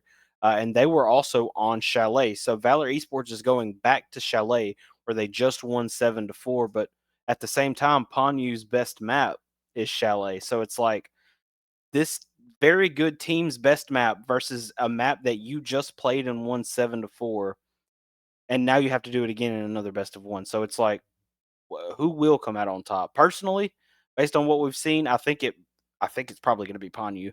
But Valor Esports did end up taking Untitled to the limit, to say the very least. 7-4 was an impressive 7-4. Mm-hmm.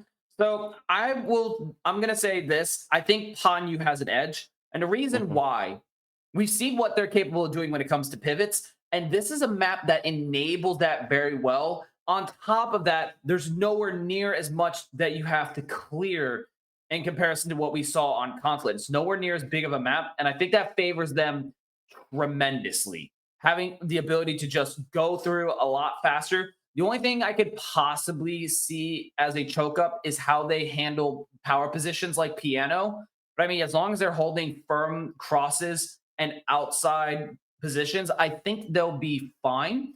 That's the only thing I could possibly see going ugly, especially if Valor gets really bold with their runouts on that balcony, because that could be a real dangerous spot for attackers. I mean, Yeah. you got blue hall, you got piano, you got bathroom, 3 different positions you can run out from. If you're feeling real spicy, you can even go from West Main on first floor. That's also a viable hit point. Even I think if I'm remembering correctly, yeah, you can even do mudroom too. There's so many options you can hit that balcony from if you're not careful. So I do suspect that is going to be a trouble point for Panyu. But either way, I think that impact will be mitigated by their ability to pivot on such a much smaller map, especially if Valor is not playing around their utility. Because if we remember from the last playoffs on Cathay, that's what costed them. I believe it was Valor who lost it, if I'm remembering correctly. They were not playing around their utility very well, if memory serves me correctly, and I think it is. So if we see that repeat behavior, I'm sorry, but Valor is in for a really bad time. Mm-hmm. I'll agree with that. Yeah, the way that Ponyu played, especially on their attack on a map like Consulate, they were on a different level. Valor, we didn't necessarily get a chance to see too much of what was happening with Valor, of course, because Valor's match with Untitled was happening at the same time that Ponyu and Franzi's boys were happening here on the stream. So we didn't necessarily get a chance to kind of watch and see how Valor play Chalet in the way that they did against Untitled. But here we are now getting ready. Few technical difficulties here and there, but getting ready to see how Valor will be able to take Chalet back, because of course they just went on it, and then Ponyu, of course, having their best win rate on Chalet. So it's like it's going to be a very interesting derivative to follow, so to speak. Yep.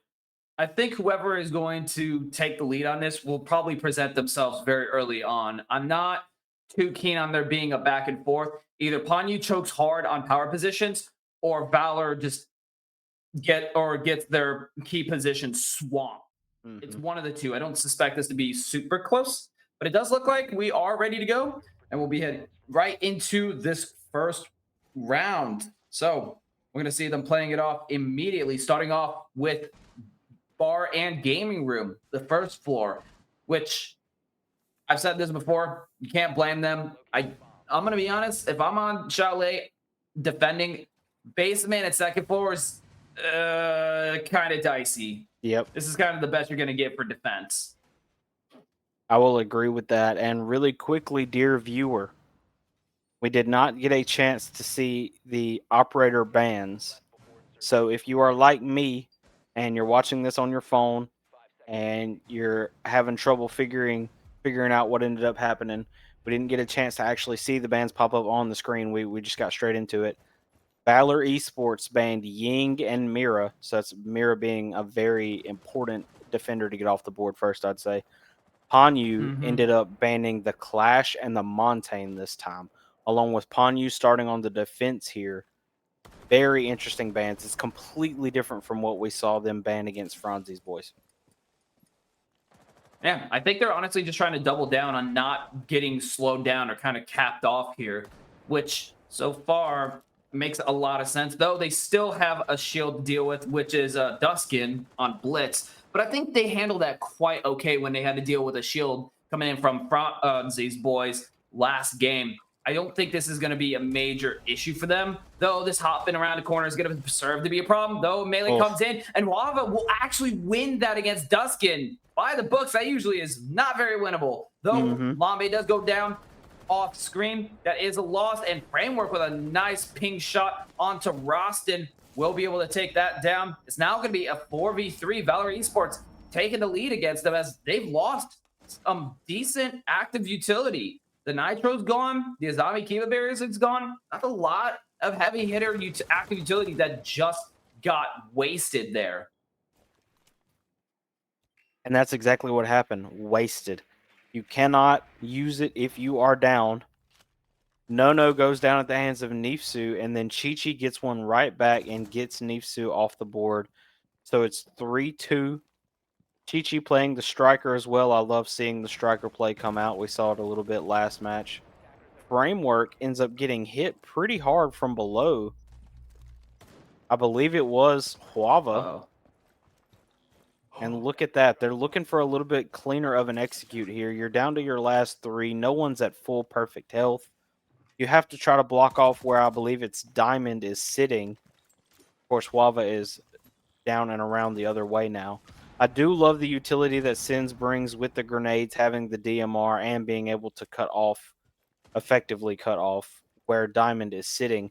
But at the same time, you've got 40 seconds left and the Sins walls have already ran out. So have Valor missed their opportunity? Ponyu, the push Diamond and Huava are still sitting pretty, I'd say. I would say they have. That sense was a big slice up to not have to deal with split at all. Because keep in mind, they don't really have anything to long arm it, and now the punishment comes through, as we'll see push Diamond actually take both Framework and another, and that's going to put it to a 1v1, and push Diamond takes that as well. A 3K to save what was persistently a player count down. Like you said, they missed their moment. They had no way to stop Diffuser when that sense came up. The only thing was the wraparound. And you already had someone holding above for, at the very least, a refrag, or better yet, abandon that vertical position. They're already fully pushed back. You had a microcosm. Take it. But they didn't. To be honest, that was more Valor Esports made a mistake than Ponyu really coming out swinging. Though they did clutch it out. But I would say clutches more come from mistakes than anything else. Their hold just all around wasn't actually the strongest there, which I was not really expecting as far as how they held off Valor Esports. They were consistently down a player and just getting trades at best. And you look at a lot of how those picks came out, Ponyu was just pretty much kept completely exposed. They were. That's exactly what I was going to say. They were being picked off at the just absolute worst points of time, but yet at the same time, the people who needed to stay holding ended up staying and holding as well as they possibly could in order to take that one for them. Valor Esports just missed their mark and made a mistake, I'd say. We don't know if we're going to see very many more mistakes from them now that Ponyu has won a round, but either way, it will be interesting to see as we move forward. Rostin on the Kaid and Duskin on the Cali, which is an interesting choice. But a lot of people tend to forget Cali's gadget is it literally destroys as long as it can burrow in. So if it can burrow in to a reinforced wall as to wherever the Kaid is anywhere near at that point, the Kaid claw at least, then it's an instant destruction of the Kaid claw. So that I do love the gadget out of Cali there, and the gadget has been, I believe it's been used once or twice already. So Duskin making his mark right now, and it's also just the amount of soft destruction that you get. You one-tap barricades. You've got a nice scope to look through if you need to catch someone off guard. And look at that. Framework goes down. Lambe is in kitchen. I don't believe it was Lambe that got him, but either way, that's something that Duskin can look out for. Rostin, turn around, Valor Esports, Chi. What are you doing? Framework is down as well, and Rostin ends up finishing off Framework. How did you... Kaid is a 1-speed. How did you not hear him? Yeah, that was a... Oh, what? Lambe. What are we exposing ourselves to? Oh, why are you running into that? Man, I don't know what got into Valor's mind there, but yeah, they just completely exposed. Nice shot, though. Unbelievable. Completely exposed themselves on multiple turns. I genuinely cannot wrap my head around that. That was a disaster, to be 100% honest. The way they kind of exposed themselves unnecessarily, even when they knew there was danger close. Yeah. That was just a complete breakdown of awareness, to be 100% honest with you. That was so odd. I really can't believe what I just saw in that moment. And now, yeah, Valor Esports is going to have to take a attack timeout, as they should. because to be 100% honest, that just shouldn't have happened. That wasn't Yes. bad decision making per se. It was just more like you just got really sloppy, you Mhm. know, in your clear and your movement down from the top down vertical. Yep. They just got to make sure to polish things up. You cannot expose yourself like that, especially going for a revive when there is a threat that could still be there and you don't even check the double. That's crazy work. And yeah, so honestly, that's really all it is just, Yeah. clean it up, get the act together. But I don't think this really spells trouble for Valor Esports. It was just a temporary setback, and that's about it. I mean, he ended up getting 2 right there along with the other one. That would have been a 1v. It would have been a 1v2, but either way, they took their own little personal in-round attack timeout in order to let that one play out a little bit.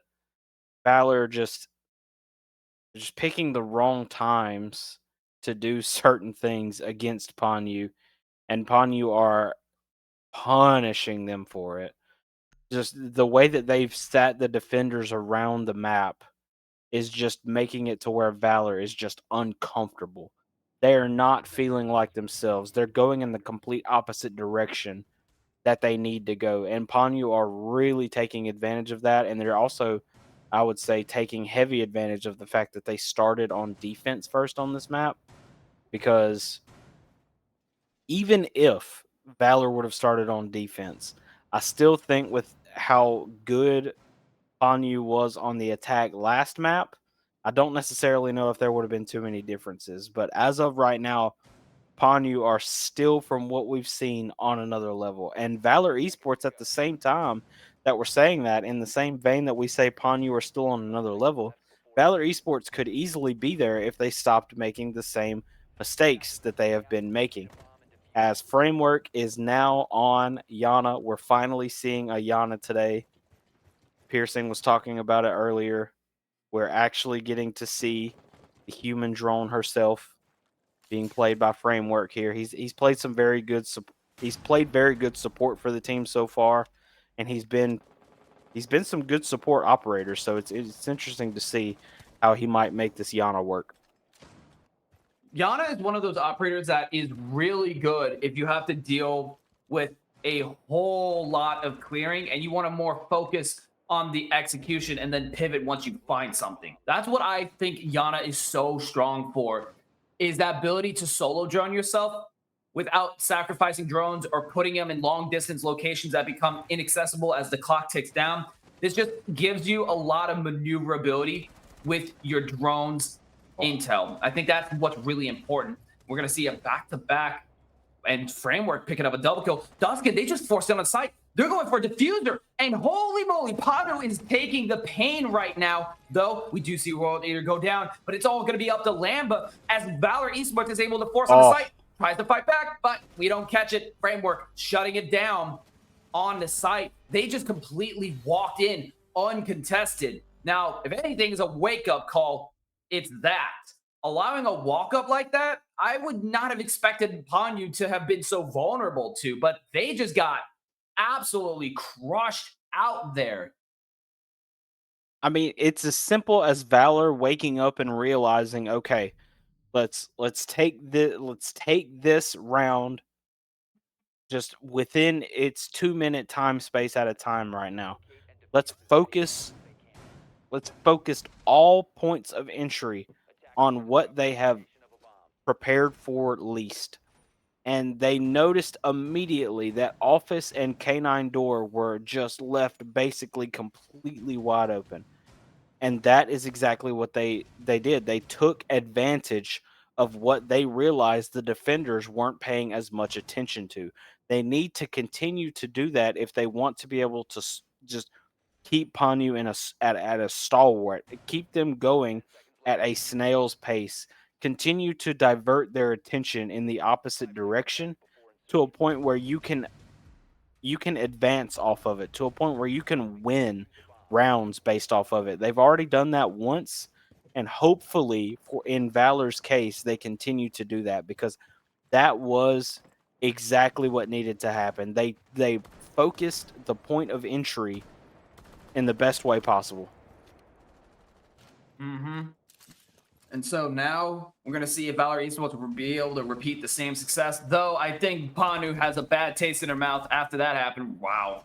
Great tight angle coming in from World Eater on that repel to deal major damage onto Rostin. But I think what we're going to see is that's not going to repeat itself. You got Azami, Legion, Malusi. They're definitely not happy about what just happened, and they do not want that to happen again. So I don't think we'll see that go through again.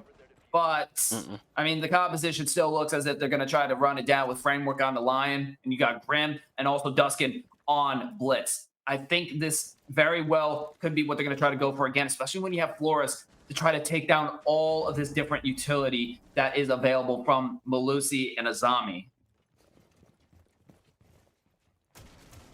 It's a good point, but look at them moving in pairs. Duskin and Any. Framework takes Lambe out, and look at that. They are moving the way that they need to move.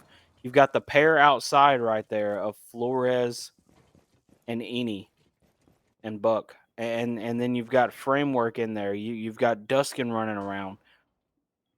They're making sure that they're staying together where they need to be at, so that they can push and play off of Chi-Chi and off of Nono and off of their utility. And look at that. Duskin goes down and Eni is hurt at the hands of Rostin. And just like that, they turn their back one good time and they're almost down two attackers. That's just how prominent Ponyu are on the defense, though, I'd say. Mm-hmm. Well, what's so important is the fact that they got rid of Duskin. That was the biggest thorn on their side. I was getting worried because I thought they weren't going to actually put down the proactiveness needed to put a stop to it, but they do succeed. And now we're going to see the damage possibly really flourish here as Annie goes down, attempting the vertical, but World Eater does manage to take down Push. That's going to be big. Then it's now 3-3. Framework going down as well. Ponyu putting the punch over to Valor Esports, putting it up to Chi-Chi now to try to make the most out of a dire situation. One down in blue, one close to split. Has to isolate these ones with diffuser not in hand, close to sight. One overexposure, and it's done. Taking that blue fight, but doesn't succeed as Rostin picks up yet another. Rostin with a nice double to make it 3-1 for Ponyu. And just when we thought Valor Esports were waking up and figuring out how they want to approach Ponyu's defenses, Ponyu do something completely different, and they end up taking it and just they're making it so much harder on Valor Esports than it could be if they just played things a little differently. But instead they continue to go with this my entire team is behind me type of mentality. And, spreading out can be useful every now and then, but we just haven't seen very much of that from Valor Esports on their attack. And it has been proving beneficial for Ponyu in the way that they can get a down that then turns into 2 kills with that other person still downed, because that the other team members are close by. That's just the way Valor Esports have been playing this so far on their attack. Yep. And now we see full front why Ponyu got rid of Monty. It now all makes so much sense. I kind of hinted at this a bit about how that could be what would choke them up, is getting kind of forced in the face like that. And from the one round of Valor won, who was the star player in doing that? It was Duskin on Blitz. But interestingly enough, they're going to switch off the Blitz, which I think is actually, funny enough, a major mistake. Usually I criticize teams for running it too much as a crutch. That wasn't a crutch. That was an actual really good tactical nuke that was hurting Ponyu hard, but they moved away from it. So now they don't have what was honestly their biggest weakness, being forced to get proactive to deal with that one major threat. I think this is going to give them a lot of comfort so long as they don't overstay their welcome onto second floor here. I will agree with that. Any not even knowing where a bullet just whizzed past his head from.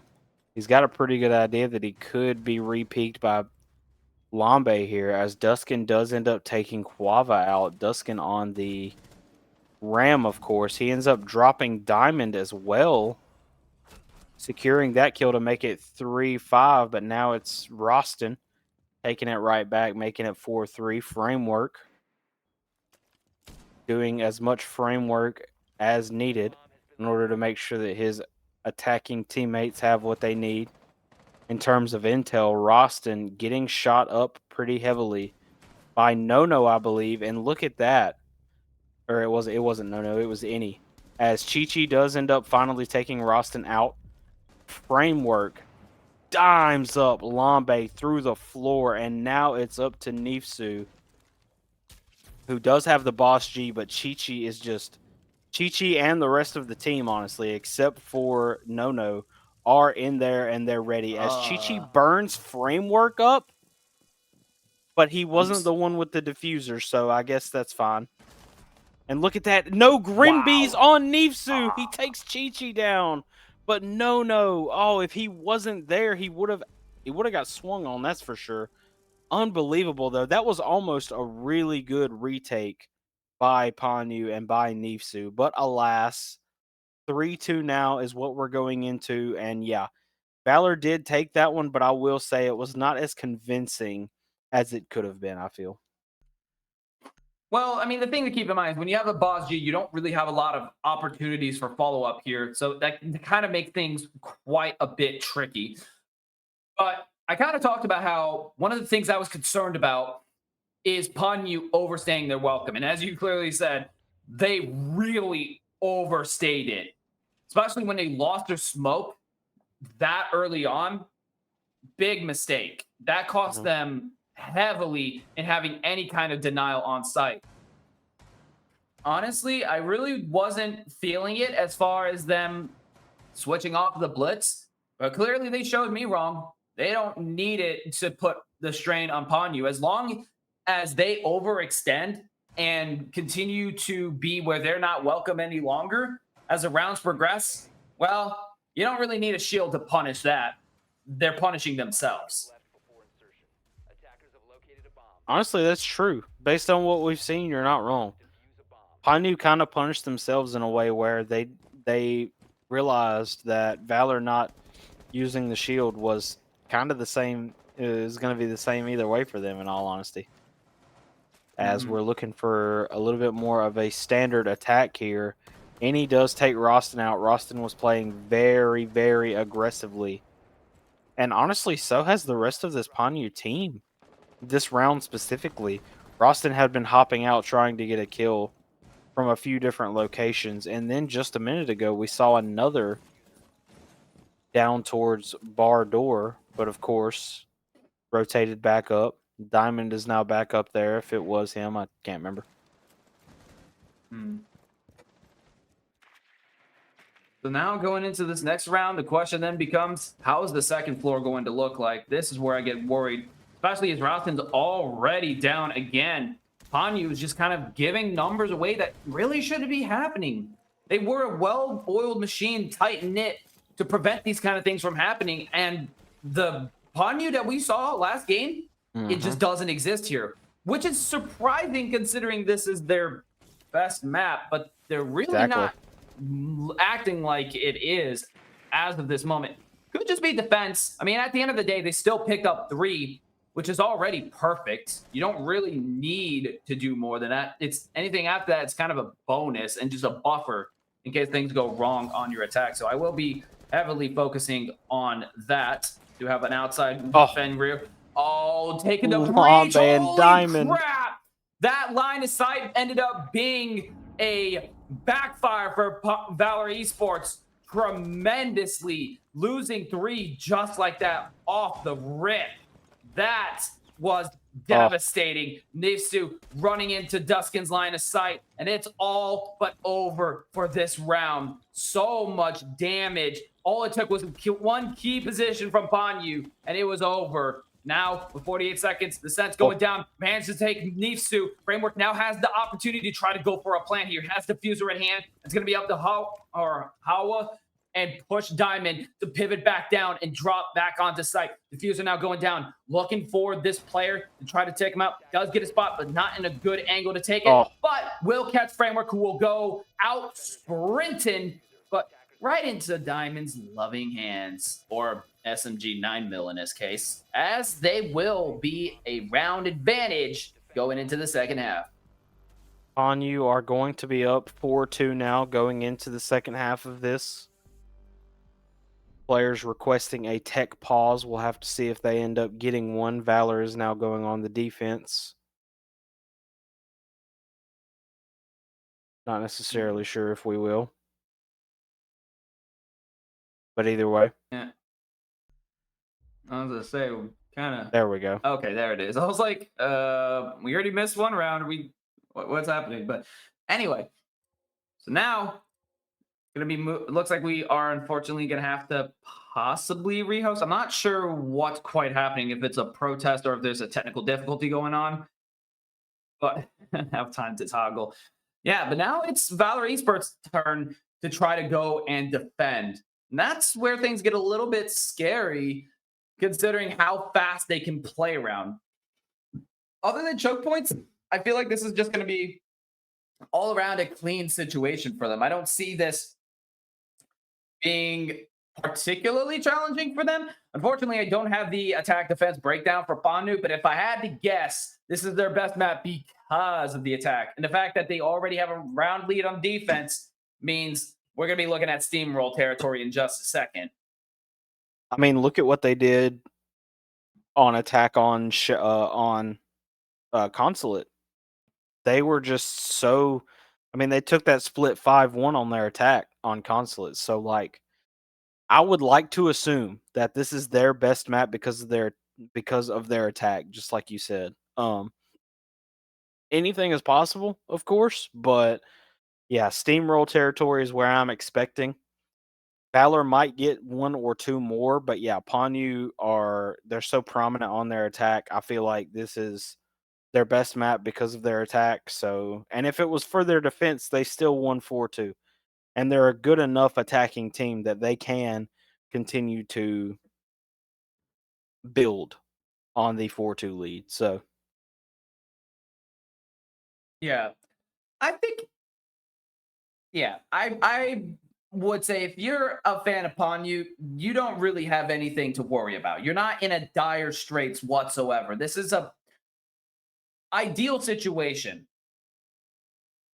You don't often see a 2-4, and if you do, it's a sign of a lot of violence to come into the next round. So, I think this is going to be a very possibly decisive cleanup for Panu. Best case scenario for Valor, they go into overtime if they just cannot get an attack down. But from the absolute violent veracity that we've seen on their attack and how they pub stomped last game, I think this is going to be decimating. And Valor Esports, their composition better be able to lock them up. And it seems like they are going to attempt that with Chi-Chi on Castle. And looks like those are going to be placed above to try to split them up. How well that works, I think that's just going to depend on if they can actually apply pressure with it. Then you got a zombie for Framework, or from Framework, also to try to slow it down. This whole composition, except for Mute, is all designed to do one thing: funnel them up, slow them down. And we see just that. But if they can succeed, it's a whole different story. slowing them down is exactly what I was thinking. They have to know, at least to a certain extent, how prominent Ponyu are on their attack. And even if they've never played them before and don't know how they attack at all, this is a very standard lineup, I'd say, for a team that you don't really know how their attacks are going to go. Seeing Lambe back on the Deimos, no surprise there. Lambe does actually go down through the wall at the hands of Framework, though. Oh, and look at that. Framework gets naded out. Framework had to move. Diamond is now hurt a little bit, along with Nifsu. But Nifsu does get Framework as he got naded out. Diamond gets Chi-Chi. Nifsu is still pretty low health, but the call coming in, it is now call time. So Nifsu going to be able to get the drone out and going for Lambe to watch. So is Roston as well. And he's going to be able to get the cameras here. He's got a teammate down there, so there's no way he's not getting these cams. They've got all the rest of the defender cameras, and they've got, of course, all of their drones left. So it's still looking like there's a chance that Ponyu still have this one in the bag to an extent, considering they are up 3-4. But 3 heavy hitters, besides Framework, of course, 3 heavy hitters on Valor Esports still left alive. Here's where things get dangerous, though. Do you see how Ponyu is positioned right now? 2 above and 2 below. They're going to try to go for some kind of displacement and collapse on the other.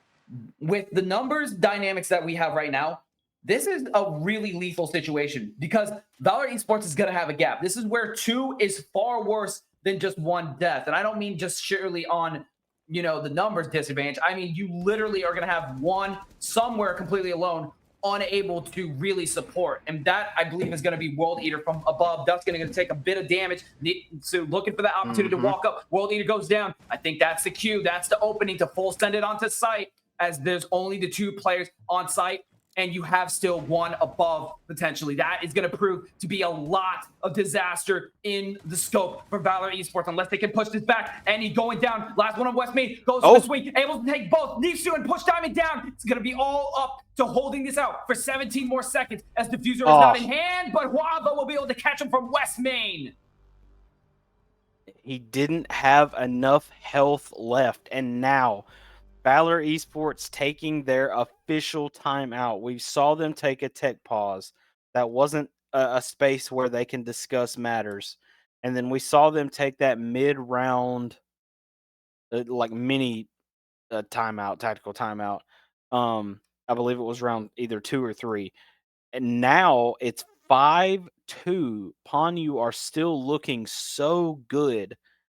And yeah, I mean, if I will say this, Valor Esports have definitely shown a lot more than Franzi's boys did against Ponyu. But at the same time, Ponyu were so good on their attack there, and they're proving that they're just as good on their attack on this map right now.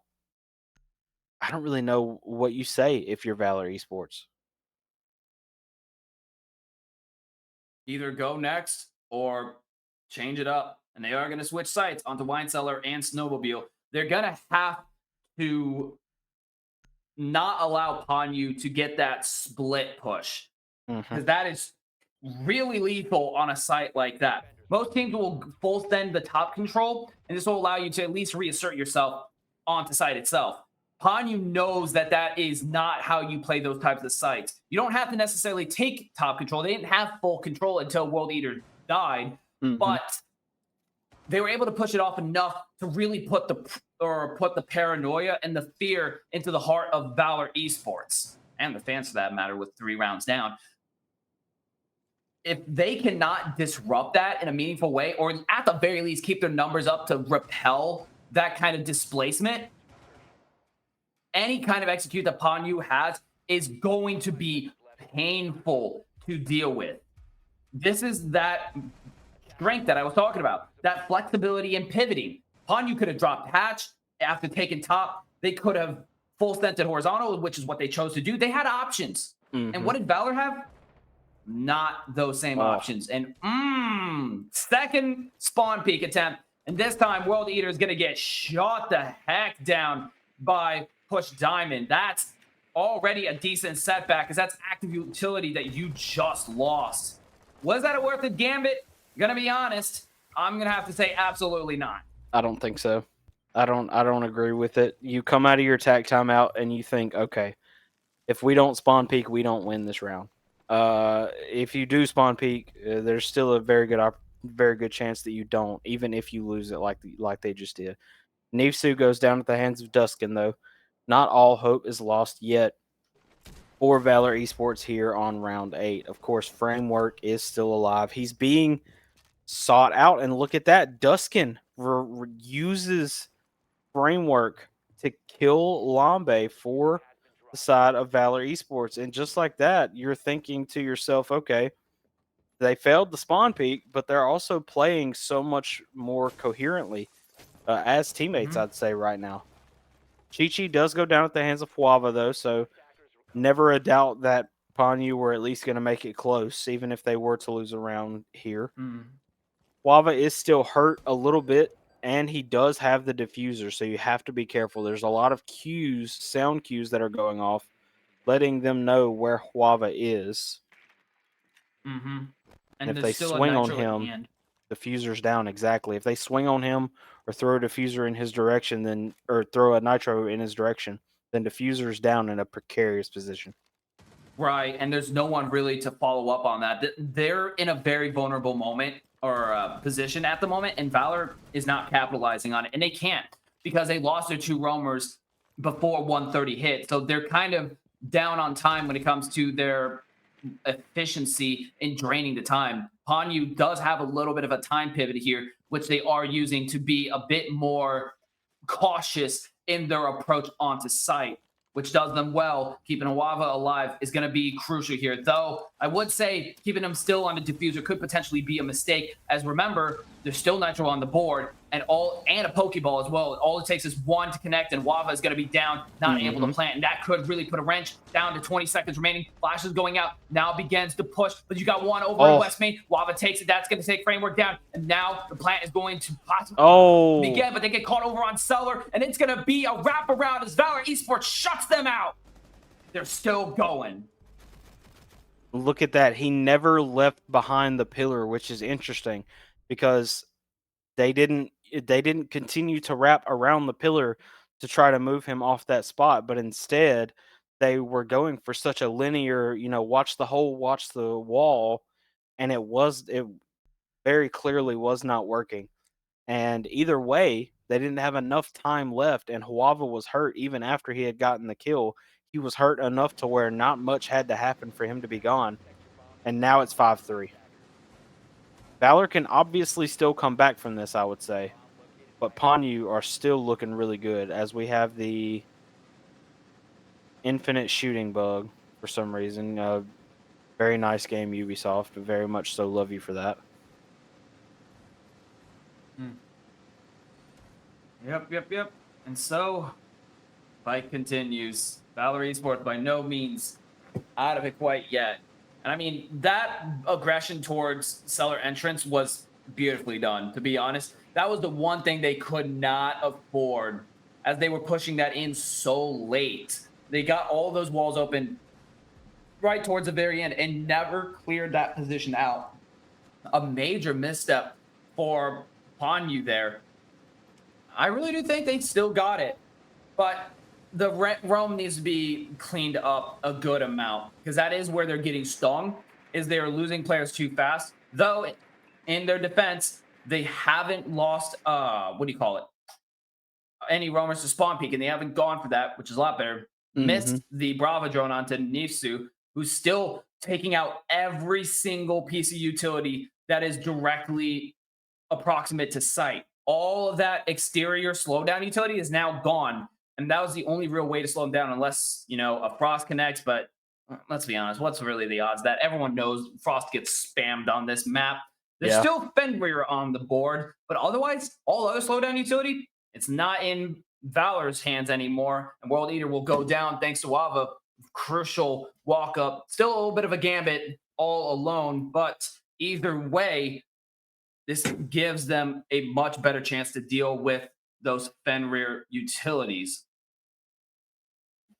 It does. And look at that. Diamond, they're moving different now. A shotgun in hand does not stop Framework from trying at the very least. Shotgun almost had Roston, but Roston takes him out. And look at that. Now it's 5-3. Now it's Completely becoming missed. more apparent that Ponyu are not out of it yet. The drone work, immaculate as always. The They're down to placement 2 of the drones. operators as well. Just everyone's running in together so perfectly. Yeah. They're down to 2 drones, but the information that they gathered makes that irrelevant. They know where everybody is at the moment. And Pondu is at their deadliest when there's no question where everyone is playing around. You do have a basement pivot, but that's predictable considering you had one already spotted close to blue stairs. And here's the walk-in, getting bold. Roston takes one. It's going to be Envy and Duskin both down for a triple kill. They now have site presence, but Chichi gets a refrag onto Roston. Now has to deny the mounting presence as Wava will clean it up. Pondu bringing it to match point. 6-3 right now. Ponyu looking as good as they have been.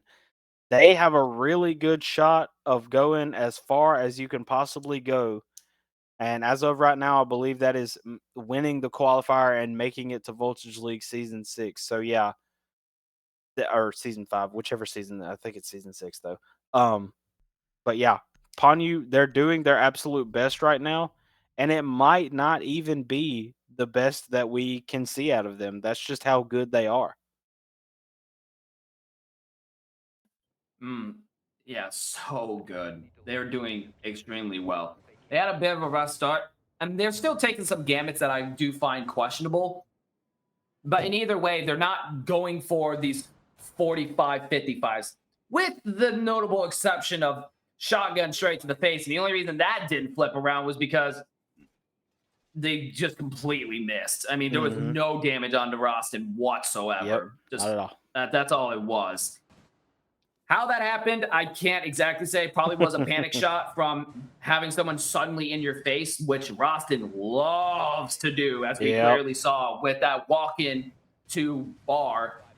But either way, other than a few like dicey ones, all around, Panu's pretty much just been keeping it in a tight loop, not letting themselves get loose-lipped in their confidence. It's not really turning into cockiness. They're playing this well. And the utility destruction and droning work was nothing short of devastating Valor Esports. Rostin is able to do what he does best when that kind of utility is destroyed. The Malusis and all the slowdown. Valor Esports, they're not even bringing it anymore because of how quick Panu is to break it down and shut it off for good, or even turn it in their favor. Yes. Now we are seeing them with the Blackbeard on Nisu as they are getting ready to try to clear out this corner library player. Now the nade goes out, same with the flash, tries to go for the rotate, actually still holds close, doesn't actually drop, is still in that position. They haven't cleared it out yet. And it's causing Panu a bit of trouble here as they are losing a big deal of time trying to deal with that. But instead, they're going to full run it, hopping directly into sight with Blackbeard and Blitz at the helm. It's looking spicy. 2 bulletproof shields right in your face, and they don't have an answer for it as they are falling apart with little to pivot back on the site. Oh my gosh. picks up a double kill. Lame getting taken out by Chi-Chi, that's 1. But what do you do with such a cross? Panu cleaning it up on the attack, and they are the victors of this game. They bring the shield rush. They're ready to send you home. 7-3. Unbelievable win from Ponyu. They were looking just as good. They were looking just as good as they did against Bronzy's boys. Oh, but Lord, they looked. And then look at that. Rostin drops 12 again. Framework dropped 11 for Valor Esports, but it was all for naught. Valor Esports goes down 7-3 against Ponyu. And I said it once mid-match, and I'm going to say it again now. Now that you can actually see what I'm saying this on purpose. Ponyu have a chance to go very far. They even have a chance to go farther than just making Voltage League this season. I think they have a chance to be one of the best teams, period, in Voltage League this season, and they could even win the entire season. I mean, it's very early to say that, but based on what I personally have seen, unbelievable. This Finnish roster, it's not even a big roster either. They know the game and they know each other so well. 3-7 victory on their best map of Chalet, unbelievable. I mean, it just really all comes down to the coordination as well as the decision making, right? A lot of teams struggle with in-game decision making, but not only do they have clarity in how they want to pursue these fights, but they're also making very strong decisions on the macro level and down to the individual level. Everything is well consolidated. Sure, you have some spur of the moment, dicey decision making. Sometimes it costs them, but also more often than not, they're principled and disciplined enough to actually more often than not come out positive. And they're doing so good on that. And that kind of power and potential is not something that you can overlook. Valor Esports, they had some glimmers of hope and some really good pivots that put Ponyu in a box. But overall, they just couldn't sustain that energy. And that's why Ponyu was the victor for this matchup yet again. But we're still got a lot more matchups to go. That was certainly another banger. So, with that being said, stay tuned. We're going to go on a quick break, and then we'll see what else we got in store for you.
I must have went blind tonight, cause I swear that you out of sight. Man, I'm so up, I could be a pilot, and I just hope trying to catch a flight.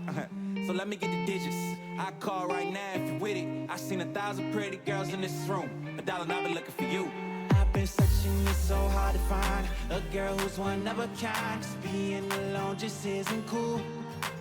I'll take 1,000 trips around the world just so I could find you, girl. Cause darling, I've been looking for you. Yeah, I'm looking for you. For you. I'm looking for you. For you. Let's get it now. I'm so up, I could be a pilot, be a pilot, we could be a pilot. I'm so up, I could be a pilot. Beat. Let's get it now.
I must have went blind tonight, cause I swear that you out of sight. Man, I'm so up, I could be a pilot, and I just hope trying to catch a flight. So let me get the digits. I call right now if you with it. I seen 1,000 pretty girls in this room. $1 and I've been looking for you. I've been searching, it's so hard to find a girl who's one of a kind. 'Cause being alone just isn't cool. I'll take 1,000 trips around the world just so I could find you, girl. 'Cause darling, I've been looking for you. Yeah, I'm looking for you. For you. I'm looking for you. For you. Let's get it now. I'm so up, I could be a pilot, be a pilot, be a pilot. I'm so up, I could be a pilot. Beat. Let's get it now.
I must have went blind tonight, cause I swear that you out of sight. Man, I'm so up, I could be a pilot, and I just hope trying to catch a flight.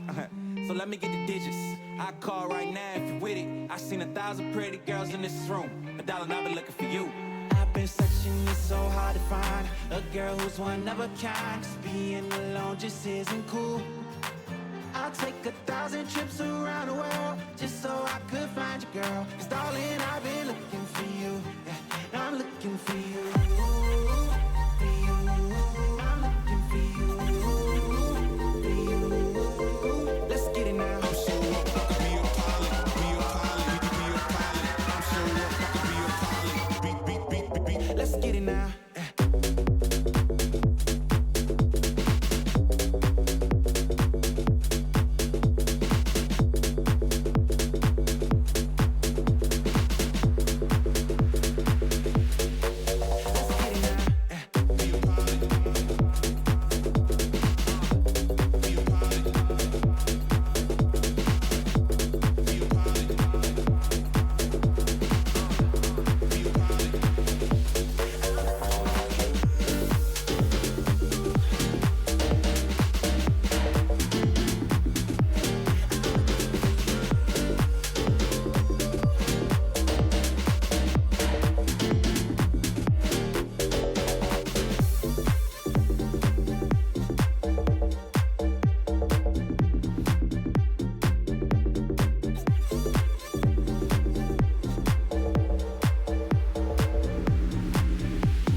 I must have went blind tonight, cause I swear that you out of sight. Man, I'm so up, I could be a pilot, and I just hope trying to catch a flight. So let me get the digits. I call right now if you with it. I seen 1,000 pretty girls in this room. $1 and I've been looking for you. I've been searching, it's so hard to find a girl who's one of a kind. 'Cause being alone just isn't cool. I'll take 1,000 trips around the world just so I could find you, girl. 'Cause darling, I've been looking for you. Yeah, I'm looking for you. For you. I'm looking for you. For you. Let's get it now. I'm so up, I could be a pilot, be a pilot, be a pilot. I'm so up, I could be a pilot. Beat. Let's get it now.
All right, ladies and gentlemen. Well, a unfortunate turn of events here.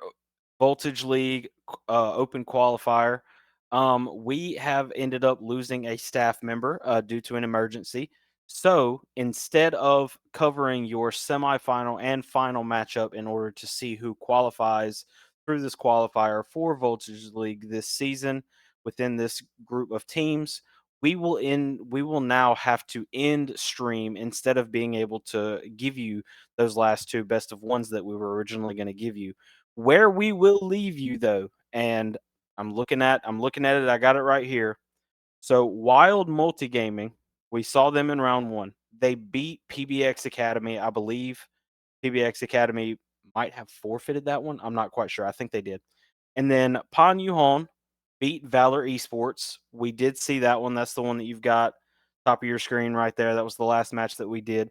It was 7-3 there. That was on Chalet. Wild Multigaming and PBX was on, I believe it was Border, but I could be wrong. And then that was the top bracket for you. The bottom bracket for you within this qualifier, of course, was Bon Voyage and Year of Snake. During their quarterfinal, they are still playing currently right now on Night Haven Labs. Nothing has been said as to where they are yet. I believe they're probably around the 4-4 mark or 4-3 ish. I believe Bon Voyage is up. And then match over already. Inside Jobless beat the good guys. I believe they beat them on Night Haven Labs as well. So now that sets up your quarterfinals. All of them are done except for Bon Voyage and Year of Snake, Year of the Snake. A lot of people are thinking Bon Voyage is going to win that one. Bon Voyage is up, I believe, currently in that one. And then that leaves your semifinals, in which Pan Yuhon and Wild Multigaming from the top bracket are currently playing right now on Consulate. So we've seen Pan Yuhon on Consulate and Wild Multigaming, as good as they played during round 1 when we saw them against Spirit Gaming. I'm sure that one is probably the semifinal match that you're going to want to follow if you are to leave us right now, which of course you're about to.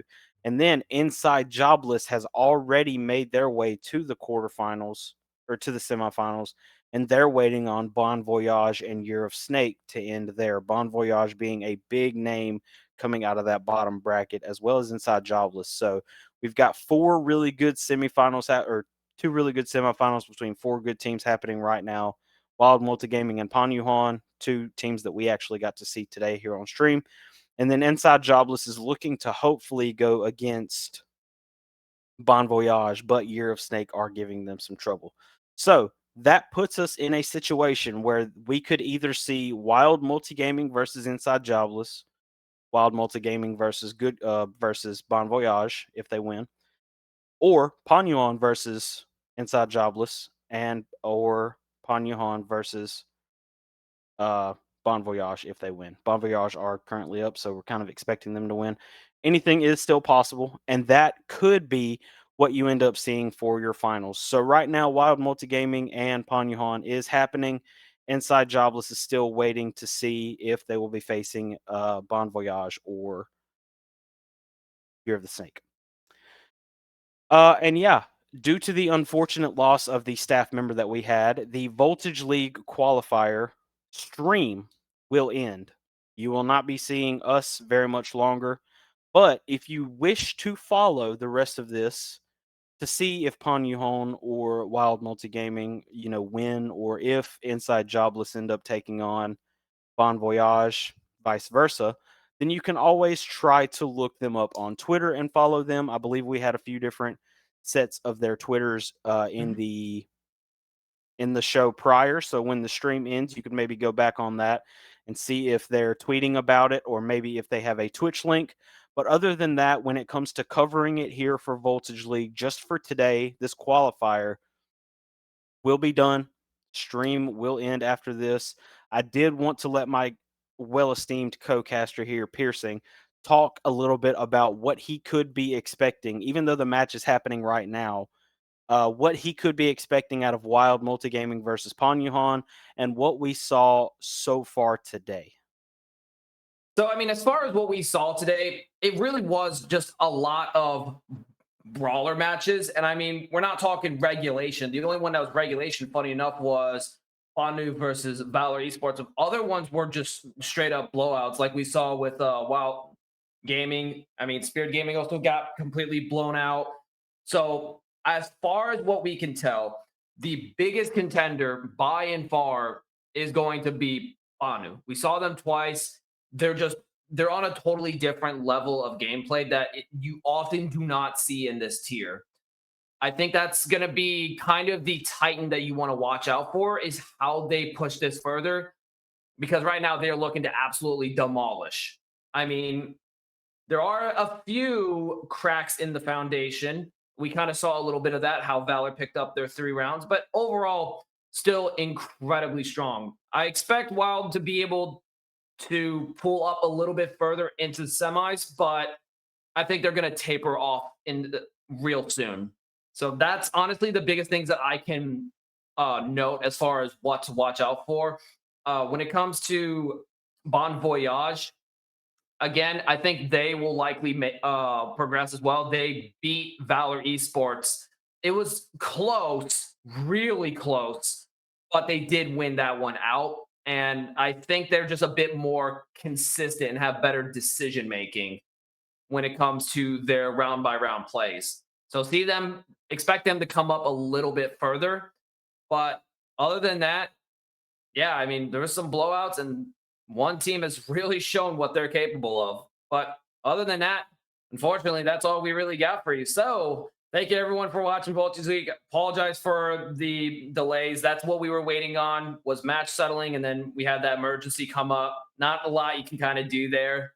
I mean, it's early in the morning, and at least as far as my network's concerned, all my North American mates, they're not available. I can't get in contact with them. I already tried, trust me.